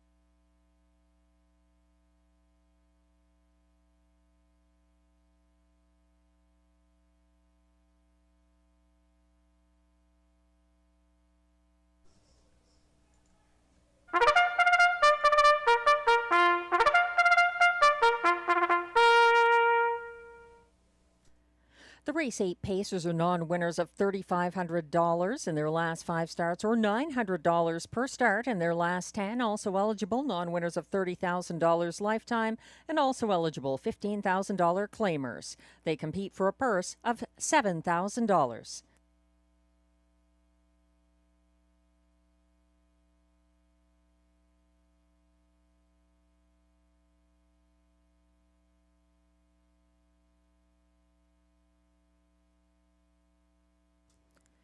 Number 1 is the 3-5 favorite, Captain of Rock and Roll, owned by trainer Jacob Copley with Mandy Archer, both of Kenmore, Ontario. Brett McDonald is going for his 5th consecutive potential win. 2 is Smiling Billy the Kid, owned by trainer Benoit Hébert of Papineauville, Quebec. Note the driver change from Pascal Berube to William Waugh on the 2, Smiling Billy the Kid. 3 is Dr. Joe, owned by Limco Incorporated of Chateauguay, Quebec, trained by Vic Putty. Marie-Claude Auger drives. 4 is May Lose Control, owned by Jamie Copley of Kenmore and Kimberly Eaton of Brockville, Ontario, trained by Mandy Archer. Melanie Plourde drives. 5 is Treasure the Day, owned by Claude Prou and trainer Denis Monguy, both of Quebec. Stéphane Brosseau is in the sulky. 6 is Arizona Jackson, owned by driver Clark Stacey of Lansdowne and trainer Cara Stacey, also of Lansdowne, Ontario.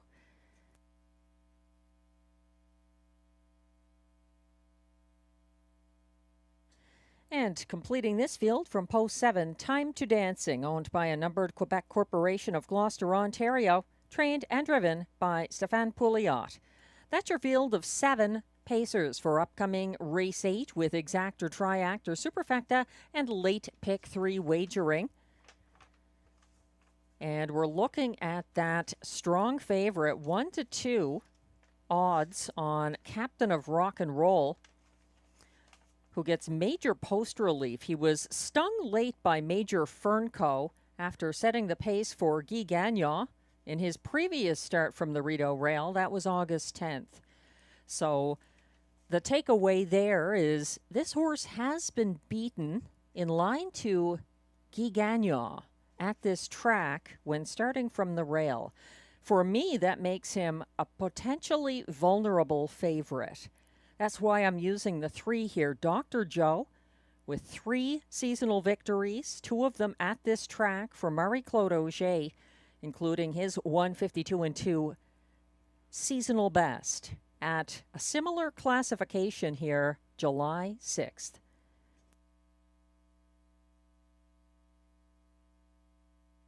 There's a newcomer in the field, the 5 Treasure the Day.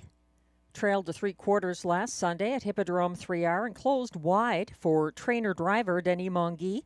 He was 4th as beaten, 7-5 favorite on April 16th. His last start over a 5/8 mile track. That was at Ohio's Miami Valley. Treasure the Day had an overland trip that mile and closed 4 wide down the stretch in the field's second fastest, 27-4. He's up in class here and making his debut for Stéphane Brosseau. That's the 5, Treasure the Day, who has drifted up now to odds of 11-1.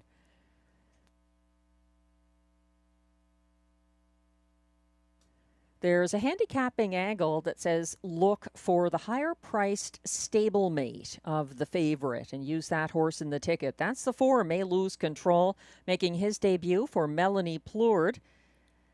He is also out of the Mandy Archer barn. Fast off the gate Sunday from Marie-Claude Auger. Circled in the first turn by Duck Dynasty and I Am a Rocket. He got out-sprinted late.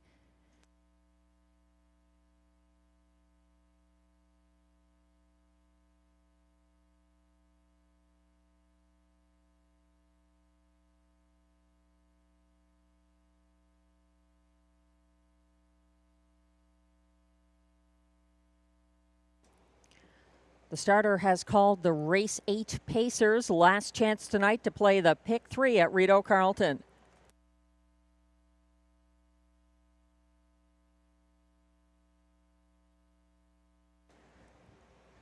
They're lining up now. 1 is 3-5 favorite Captain of Rock and Roll for Brett McDonald. 2, Smiling Billy the Kid and William Waugh. 3, Dr. Joe, Marie-Claude Auger. 4, May Lose Control, Melanie Plourde. 5, Treasure the Day, Stéphane Brosseau. 6, Arizona Jackson, Clark Stacey. And on the outside, 7, Time to Dancing, Stéphane Pouliot. They're on the turn. Still finding their way into position. Captain of Rock and Roll and Smiling Billy the Kid. Starting gate is on the back stretch.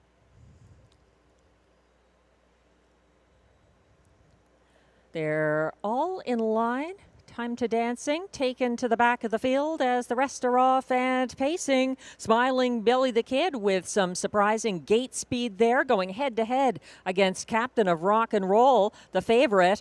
And out there 3 wide early, may lose control for Melanie Plourde, making a race of it around the first turn. Applying the gas pedal, Melanie Plourde sending may lose control after Smiling Billy the Kid and Captain of Rock and Roll 3 high to the opening quarter of 26-4. And this isn't finished yet. Captain of Rock and Roll is on the lead ahead of pocket sitting Smiling Billy the Kid, backing down slightly but advancing first over still. That's May Lose Control third, followed in fourth along the pylons by Treasure the Day as they circle into the second turn, and fifth and advancing second over now, Arizona Jackson underway second last. That's Time to Dancing, and stepping out to come third over from the back of the field now, Dr. Joe. They went to the half in 56 flat, and cutting the fractions, Captain of Rock and Roll and Brett McDonald, stalked closely by Smiling Billy the Kid and William Waugh back in third. That is now Treasure the Day backing down to last. May Lose Control out of contention. They reach 3/4 in 1:24-2. It's still the favorite on the engine. It's Captain of Rock and Roll, captain of this field as they turn for home, trying to widen his late margin as they turn for home. It is Captain of Rock and Roll delivering a 5th straight driving win for Brett McDonald as he is a going away winner here over Treasure the Day. And then it looks like Time to Dancing and Smiling Billy the Kid, 1:52-2.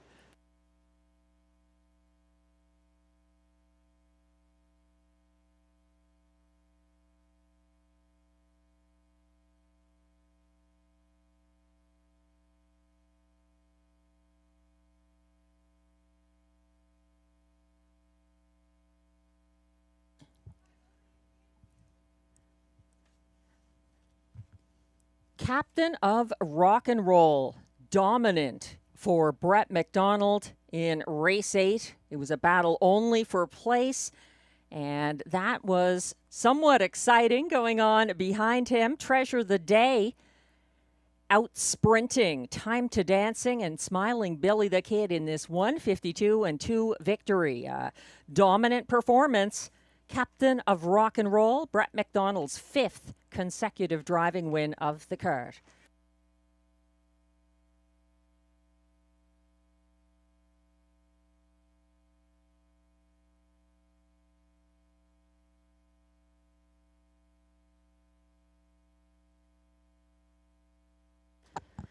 The unofficial top 4 order of finish is now posted. The 2-5 favorite from the rail, Captain of Rock and Roll, the race winner over 16-1 shot. Treasure the Day, number 5, second. 7, Time to Dancing was third at odds of 30-1. And completing the superfecta, number 2, Smiling Billy the Kid with the pocket ride. 1-5-7-2 in race 8, unofficially. Please hold all tickets.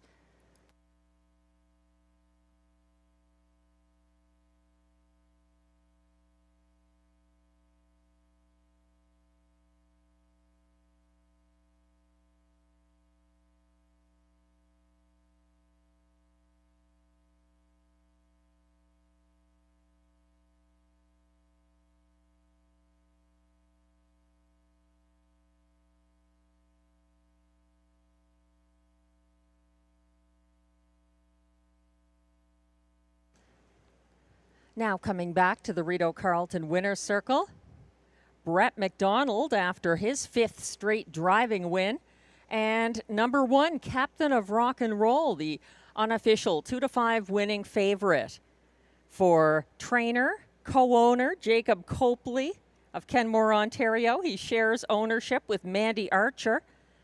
Captain of Rock and Roll was bred by Robert Hemether of Exeter, Ontario. Win number 8 of the year, 1:52-2. Captain of Rock and Roll for Jacob Copley and Brett McDonald, a winning combination in race 8. Congratulations.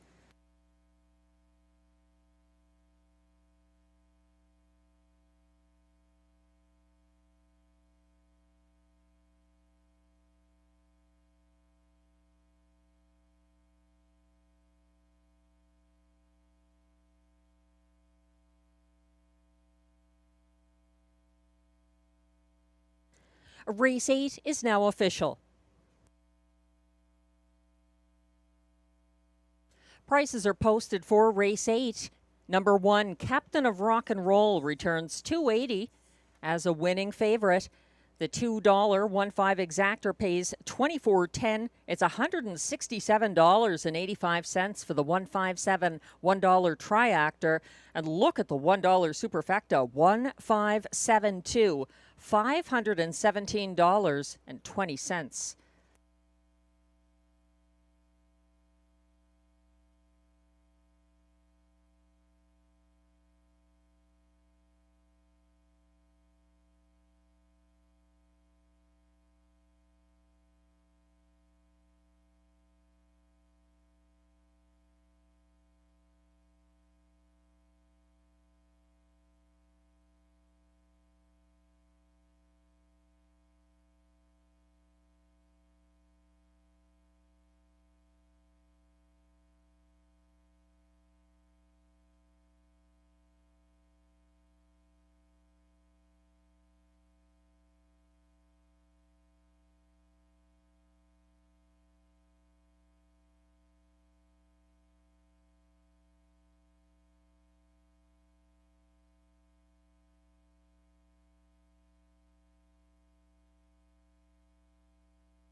The race 8 rundown is now displayed. 2 to 5 favorite from the rail, Captain of Rock and Roll, the race winner for Brett McDonald in his 5th driving win. 2, Smiling Billy the Kid was 4th. 3, Dr. Joe was 5th. 4, May Lose Control ended up 7th. 5, Treasure the Day was 2nd. 6, Arizona Jackson 6th. And 7, Time to Dancing, closed for show at odds of 30 to 1. From the top down, your program should read 1, 4, 5, 7, 2, 6, 3. The fractions were 26 and 4, 56 flat, 124 and 2, 152 and 2, the winning mile for Captain of Rock and Roll.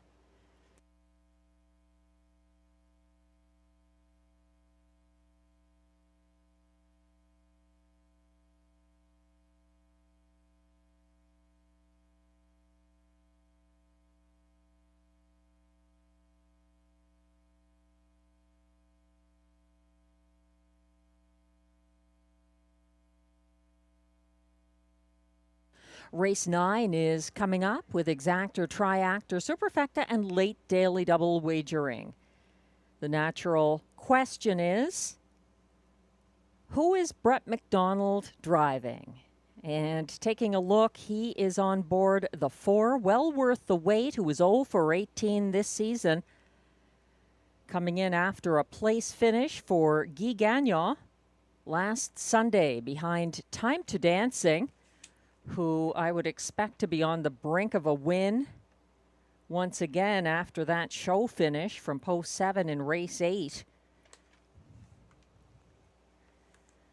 Race 9 has no changes, and the favorite is actually the 1, Shanghai Gold, 1-2 from the rail for Luc Loyer and Ryan Guy. Just one win this season.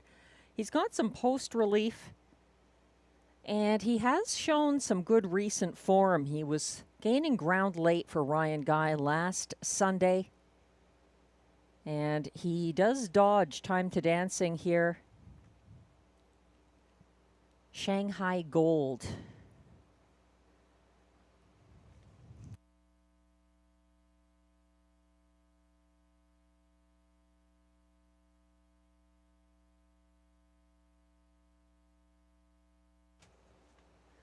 Number 4, well worth the wait, is making his first ever start for Brett McDonald. He's got post 4 here. He's 5-1. Well worth the wait was first to the front for Guy Gagnon last Sunday. Got cleared by Time to Dancing in front of the grandstand. He had a pocket ride and held off Keystone Prestige in deep stretch for place. Number 4, I should say, well worth the wait. I would expect his odds to drop somewhat here. He's 5-1 at the moment, despite the presence of Brett McDonald. And that could be inspired by the fact that he's 0 for 18 this season, despite having a variety of drivers. Number 4, well worth the wait. The horses are coming on track now for the race 9 post parade.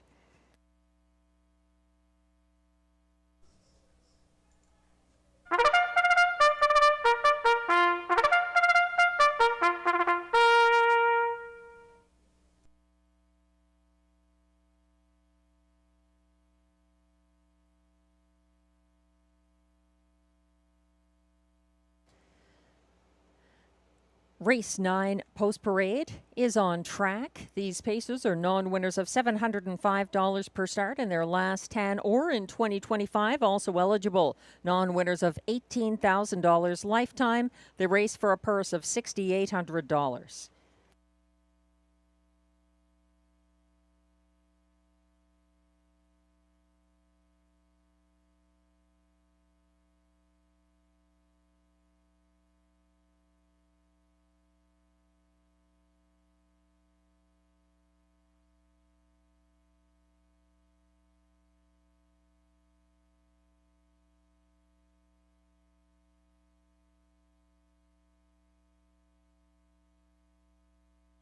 Leading the post parade, number 1, 4-5 favorite, Shanghai Gold, owned by Pierre Piedalou of Saint-Alexandre, Quebec, trained by Luc Loyer, driven by Ryan Guy.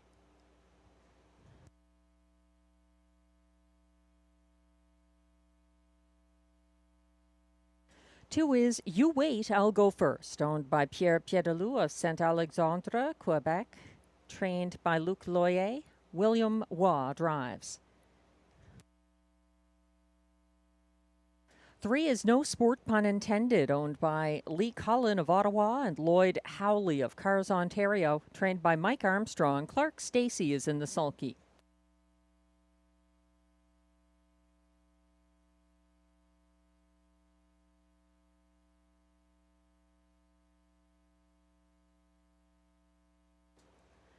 Brett McDonald driving number 4, well worth the wait, owned by Catherine and Laura Scott of Princeton, Ontario, trained by Brian Scott.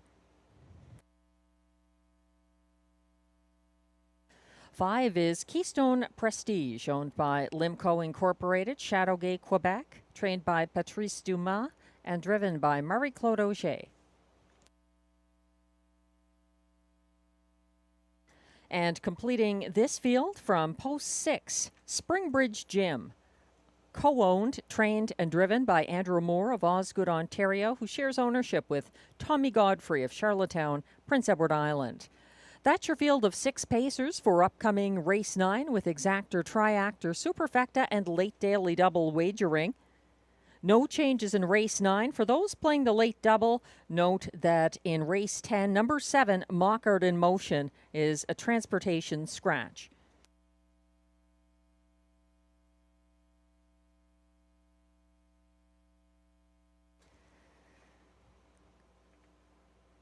We're getting a look at Shanghai Gold, who's the favorite right now from the rail.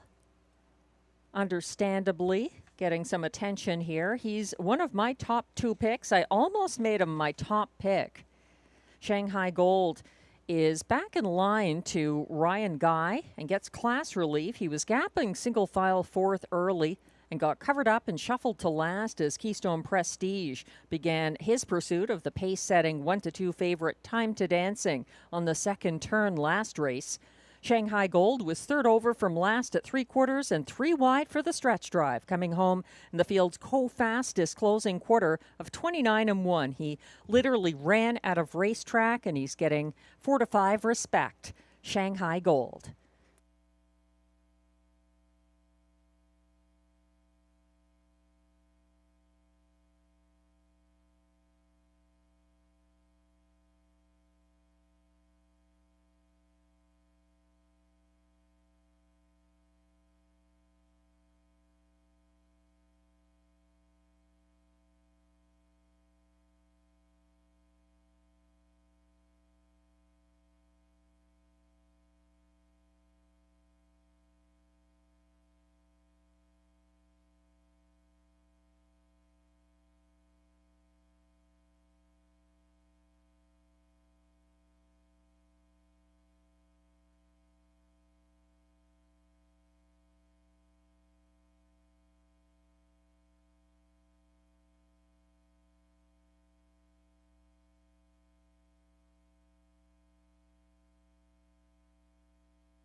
They'll be lining up shortly. The starter has just called the field for race 9, second last of the night at Rideau Carleton. Still time to play the late daily double. Continuing as the 6 to 5 favorite from post 1, Shanghai Gold for Ryan Guy.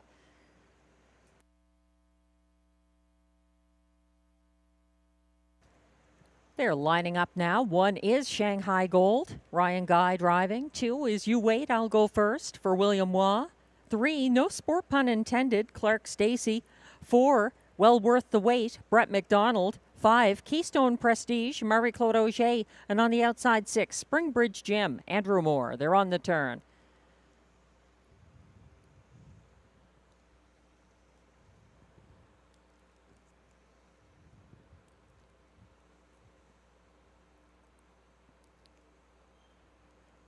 The field is on the backstretch. The 2, You Wait, I'll Go First, still gapping slightly. The rest are in line.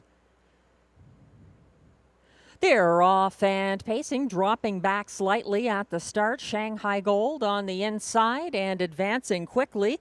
To pursue the early lead for Brett McDonald, Well Worth the Wait is well underway, showing gate speed and landing just ahead of No Sport Pun Intended, who's gapping slightly from the pocket. About 3 lengths behind him in third, that's Shanghai Gold, followed in fourth by You Wait, I'll Go First as they approach the opening quarter. 27-2, fairly brisk clocking for the leader at the moment. That's Well Worth the Wait, keeping ahead of No Sport Pun Intended, still gapping by 4 lengths. That's Shanghai Gold racing third, followed in fourth by You Wait, I'll Go First. Then it's Keystone Prestige, and Springbridge Gym trails this single file field into the second turn as Well Worth the Wait rockets to the half in 56-3. No challenge yet, but he's stalked by No Sport Pun Intended and Clark Stacey. Still gapping in third. That's Shanghai Gold for Ryan Guy. And showing interest now, first over into fourth. Here comes Keystone Prestige for Marie-Claude Auger, flushing out Shanghai Gold, who's now advancing first over from third, approaching 3/4. Moving up the inside, that's Springbridge Gym. And at the back of the field, third over now, You Wait, I'll Go First. 125 flat at 3/4, trying to get the job done on the front end. It's Well Worth the Wait, and Brett McDonald giving chase late. Shanghai Gold for Ryan Guy, eating into that lead. Also gaining ground up the inside path, Keystone Prestige, and No Sport Pun Intended is going to be second to Well Worth the Wait. Up for show, Keystone Prestige, 153-4.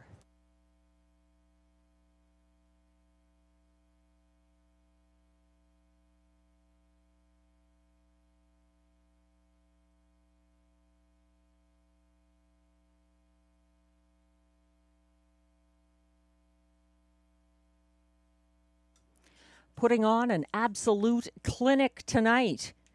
Well Worth the Wait delivers Brett McDonald his 6th driving win, 6th consecutive of the card, holding off, No Sport Pun Intended, and Keystone Prestige in a 153-4 mile. That's the first win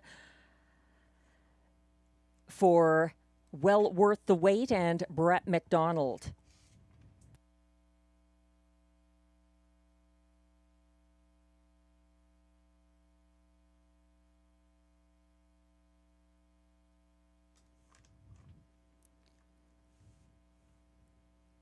Unofficial top 4 finishers now posted for race 9.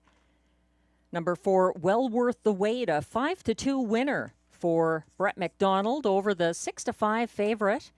No Sport Pun Intended, who closed for place 5. Keystone Prestige was third at odds of 8-1, and 1 Shanghai Gold ended up fourth. 4-3-5-1 in race 9. Please hold all tickets. Results are unofficial.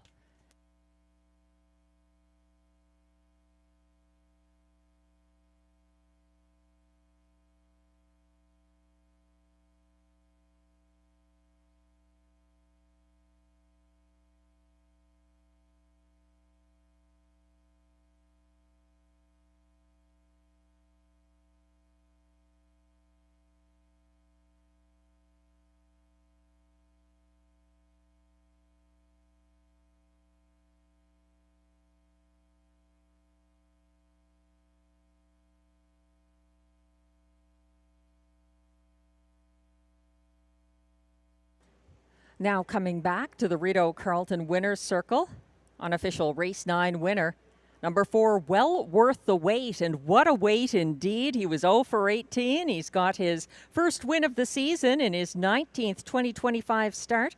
Well Worth the Wait is 6-year-old brown gelding by Better Than Cheddar out of Before You,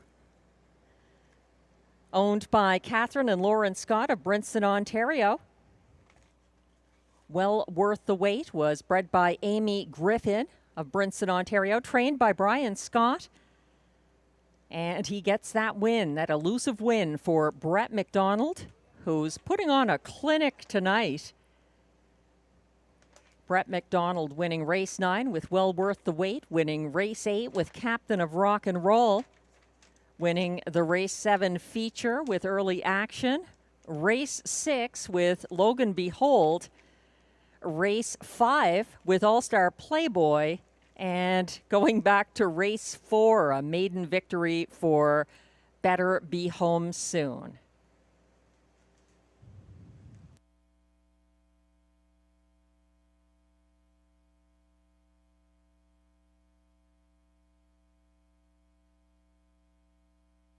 Race 9 is now official.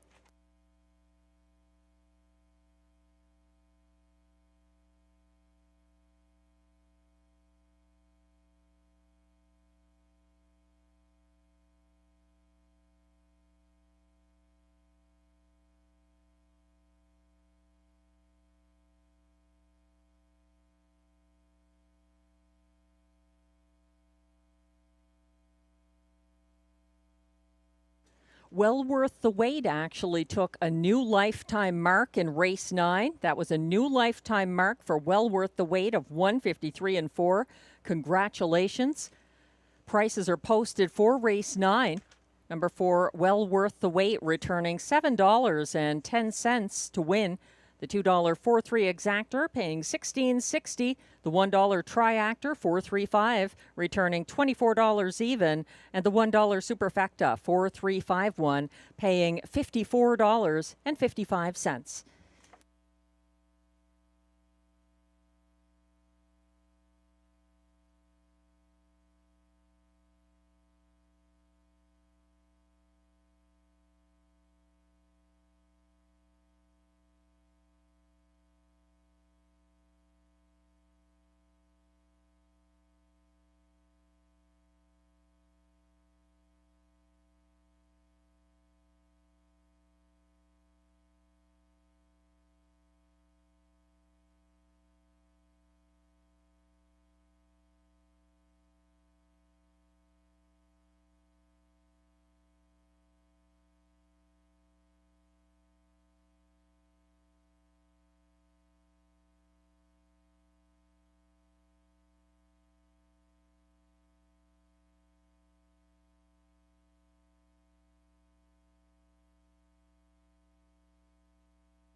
The race 9 rundown is now displayed. 1, Shanghai Gold was 4th. 2, You Wait, I'll Go First, ended up 5th. 6-5 favorite at the last flash. Number 3, No Sport Pun Intended, was 2nd. 4, Well Worth the Wait got his breakthrough win of the season for Brett McDonald and Brian Scott, and took a new lifetime mark as well.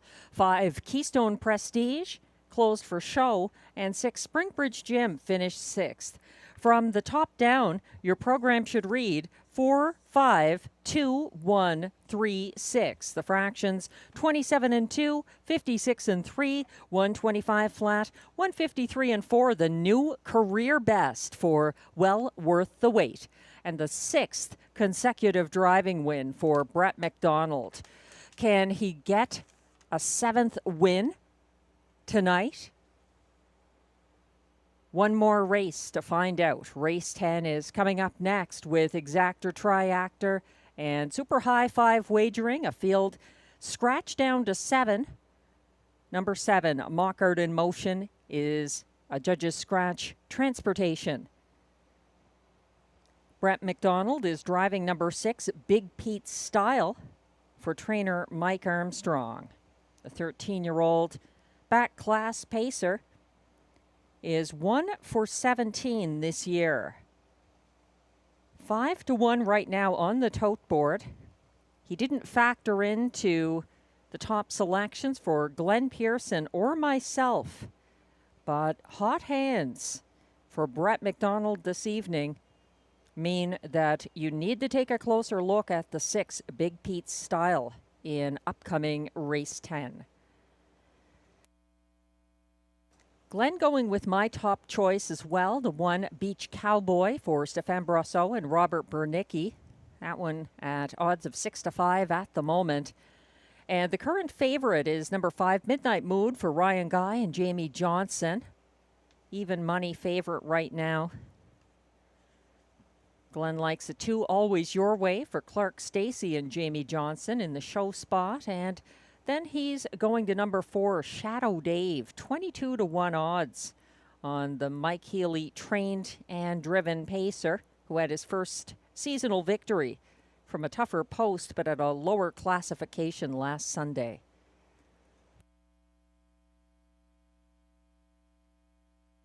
The horses are coming towards the track now for the race 10 post parade.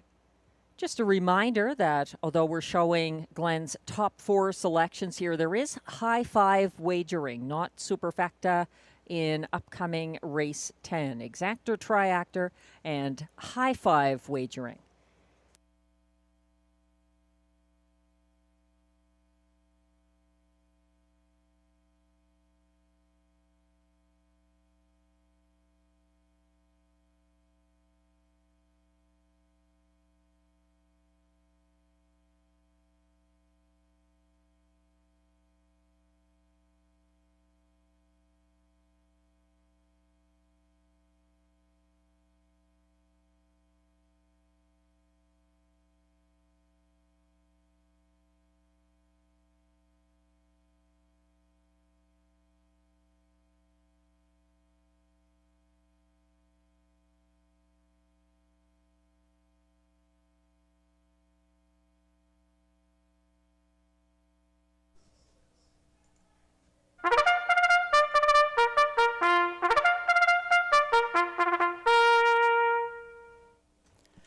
The race 10 pacers are coming on track for the Robbie D'Alessandro pace post parade. This is a field of $8,500 claimers competing for a purse of $5,600.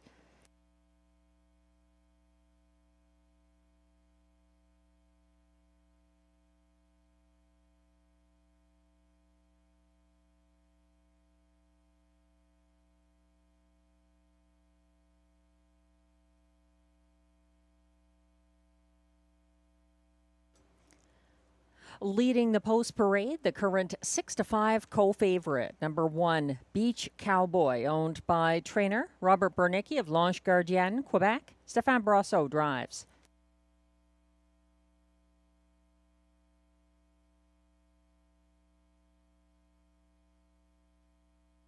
Two is Always Your Way, owned by Jamie and Sonia Johnson of Edwards, Ontario. Trained by Jamie Johnson, Clark Stacey drives. 3 is Dr. Mickey, owned, trained, and driven by Paul Laframboise of L'Ange Gardien, Quebec. 4 is Shadow Dave, owned by Anne Lamarande of Gatineau, Quebec, trained and driven by Mike Healy. 5 is Midnight Mood, owned by Jamie and Sonia Johnson of Edwards, Ontario, trained by Jamie Johnson. Ryan Guy drives.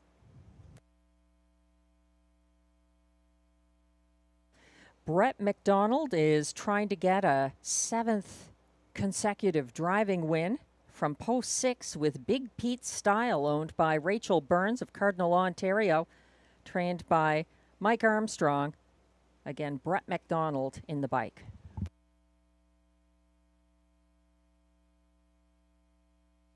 7, Mock Art in Motion is a transportation scratch. And 8 is Lady for Dollar, owned by trainer John McMillan of Odessa, Ontario. Marie-Claude Auger drives. That's your field. Scratch down to 7 pacers for upcoming race 10, exactor, triactor, and super high 5 wagering.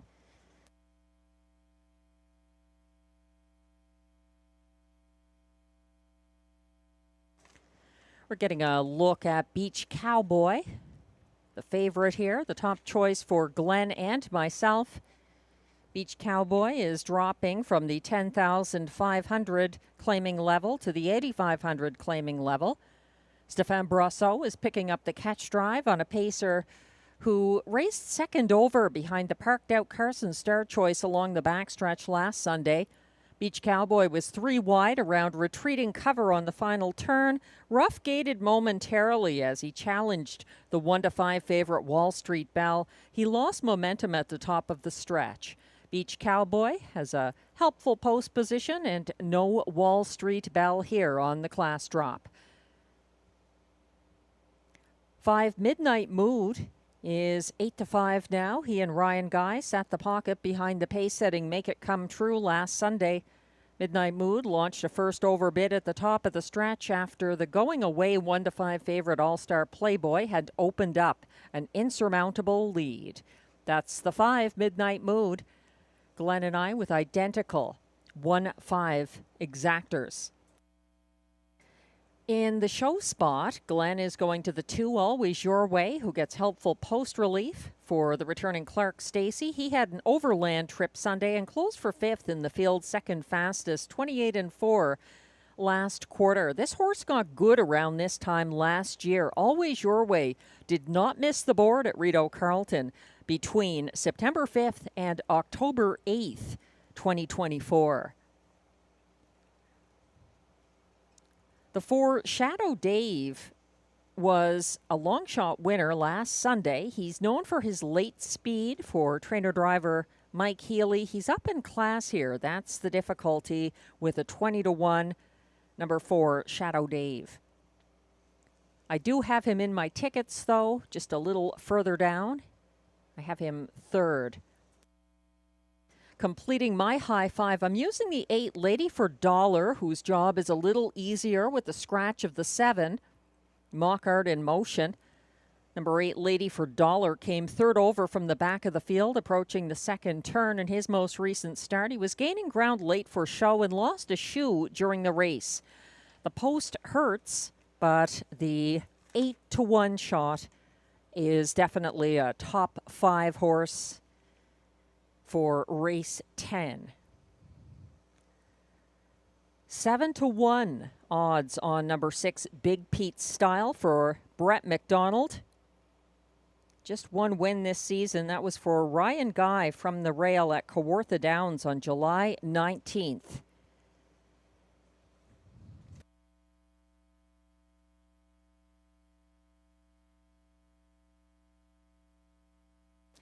The starter has called the field for the last of the card. Let's make it count.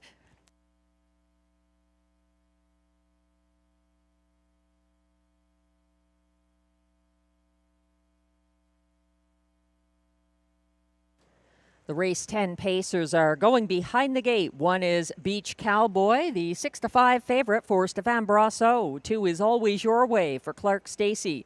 3, Dr. Mickey, Paula Framboise. 4, Shadow Dave, Mike Healy. 5, Midnight Mood, Ryan Guy. 6, the veteran, Big Pete Style for the hot hands of Brett McDonald. 7, Mock Art in Motion is scratched. And on the outside, 8, Lady for Dollar for Marie-Claude Auger. The field is entering the Rideau Carleton backstretch. They're all in line. Good luck.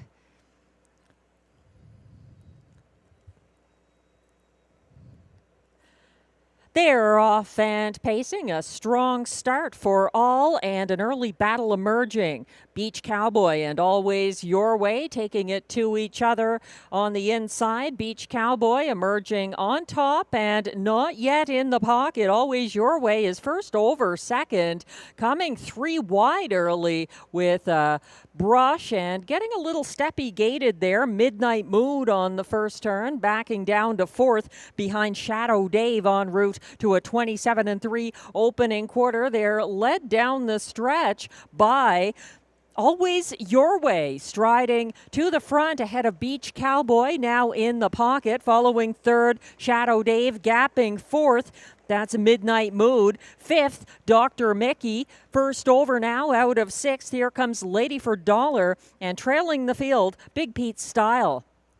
They approach the half, and on a 3-length breakaway now up front, Always Your Way leading for Clark Stacey past the 56 flat halfway station. In hot pursuit, first over now, here comes Midnight Mood making a second move and gaining ground into second outside of Beach Cowboy, also trying to gain ground again on the inside.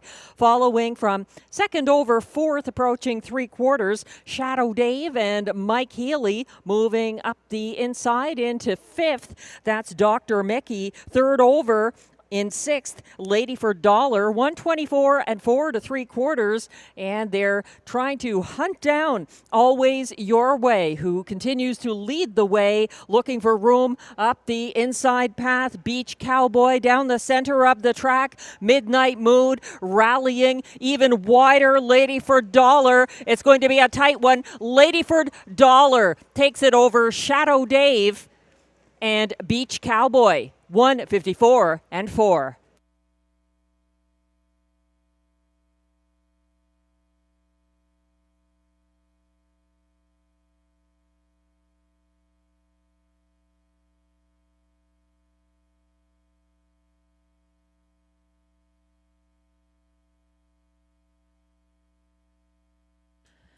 When I said Lady for Dollar was definitely a high five kind of horse, I didn't mean closing 5 wide for the victory, but here we are.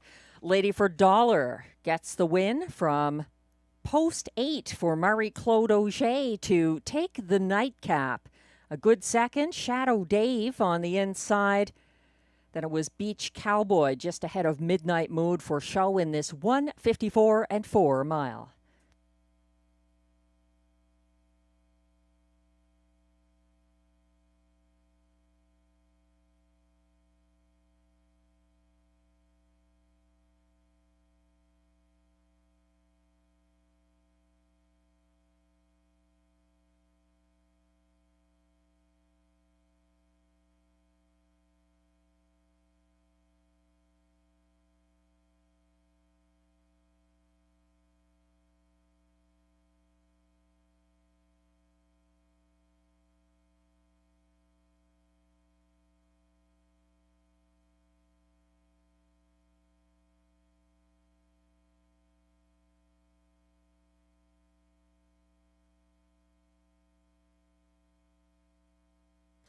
The unofficial top 5 order of finish is now posted at odds of 6-1. Number 8, Lady for Dollar, gets the victory for Marie-Claude Auger. Over 4, Shadow Dave, second at odds of 30-1. The favorite, the 3-5 favorite, number 1, Beach Cowboy, held on for show ahead of 5, Midnight Mood, fourth. And 2, Always Your Way, fifth. 8-4-1-5-2 in race 10. Please hold all tickets. Results remain unofficial.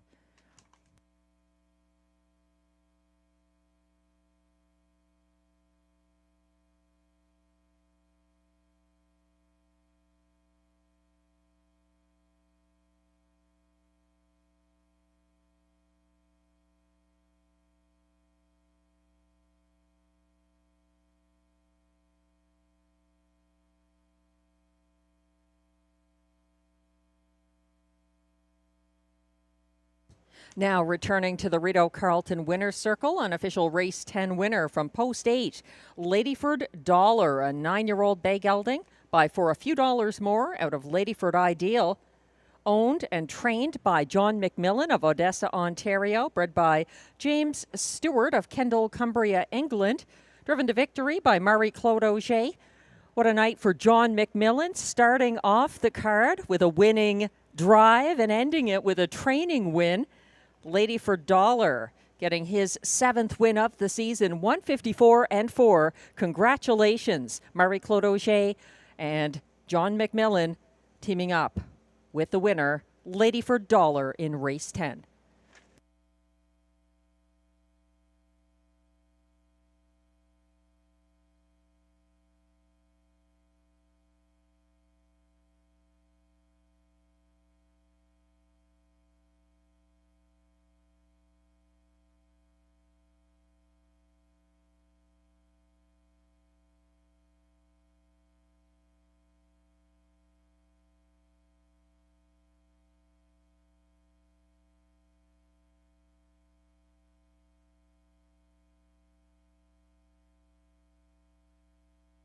Congratulations to Jose and his dad playing in British Columbia. Jose says he had Lady for Dollar, the winner of race 10, at odds of 6-1. Hope you and your dad enjoyed the card tonight. Thanks to everyone who joined in. Thanks to Uncle Turfy offering a little handicapping advice online. And all of the regular Rideau Carleton players. We appreciate the wagering, support, and we appreciate you at the picnic tables when you can make it here as well.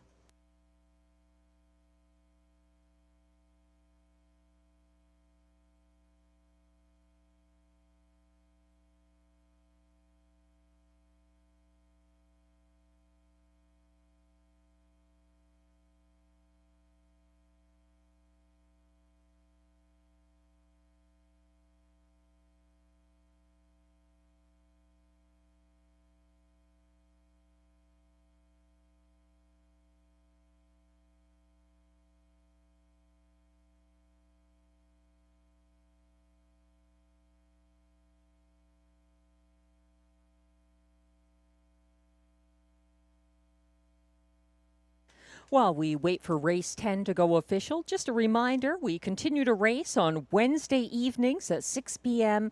and every Sunday evening at 6:30 p.m. right up until the end of November. So if you'd like to tune in again, we're back on Wednesday, 6 p.m.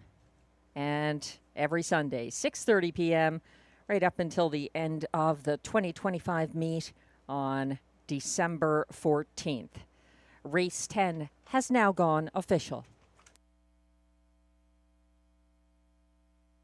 Prices are posted for race 10. Number 8, Lady for Dollar, pays $14.80 to win the $2 exactor 8-4 combination, $399.30. The $1 pick 3, 1, 4, 8, 3 of 3, $72.75. 4 of 4, the $1 pick 4, 3, 1, 4, 8.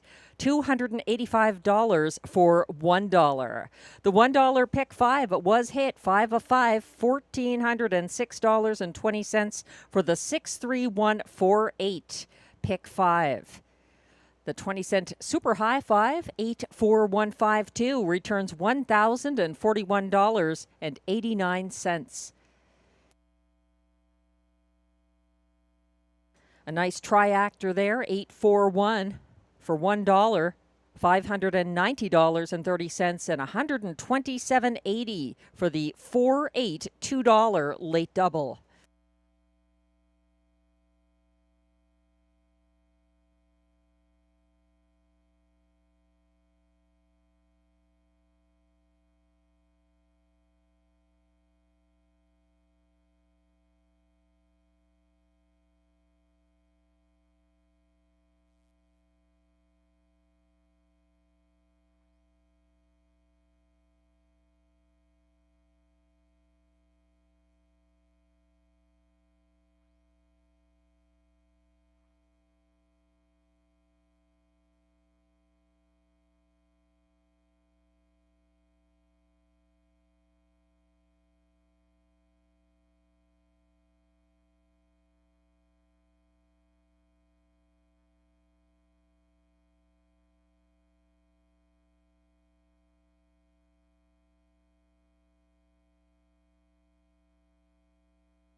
The race 10 rundown is now displayed. 3 to 5 favorite, number 1, Beach Cowboy, finished 3rd.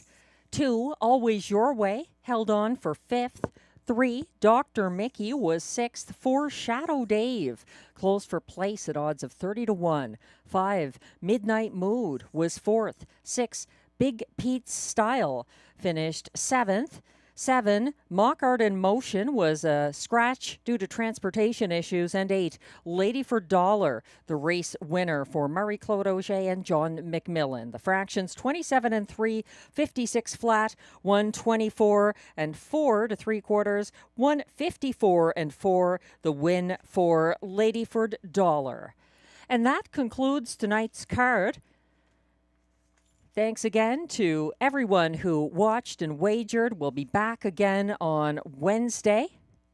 We hope you can join us on Wednesday, September 17th, 6 p.m. Eastern. Tonight's handle for the 10 races, $191,294. Thanks again, and hope you enjoy your week. I'm Melissa Keith, track announcer. Good night.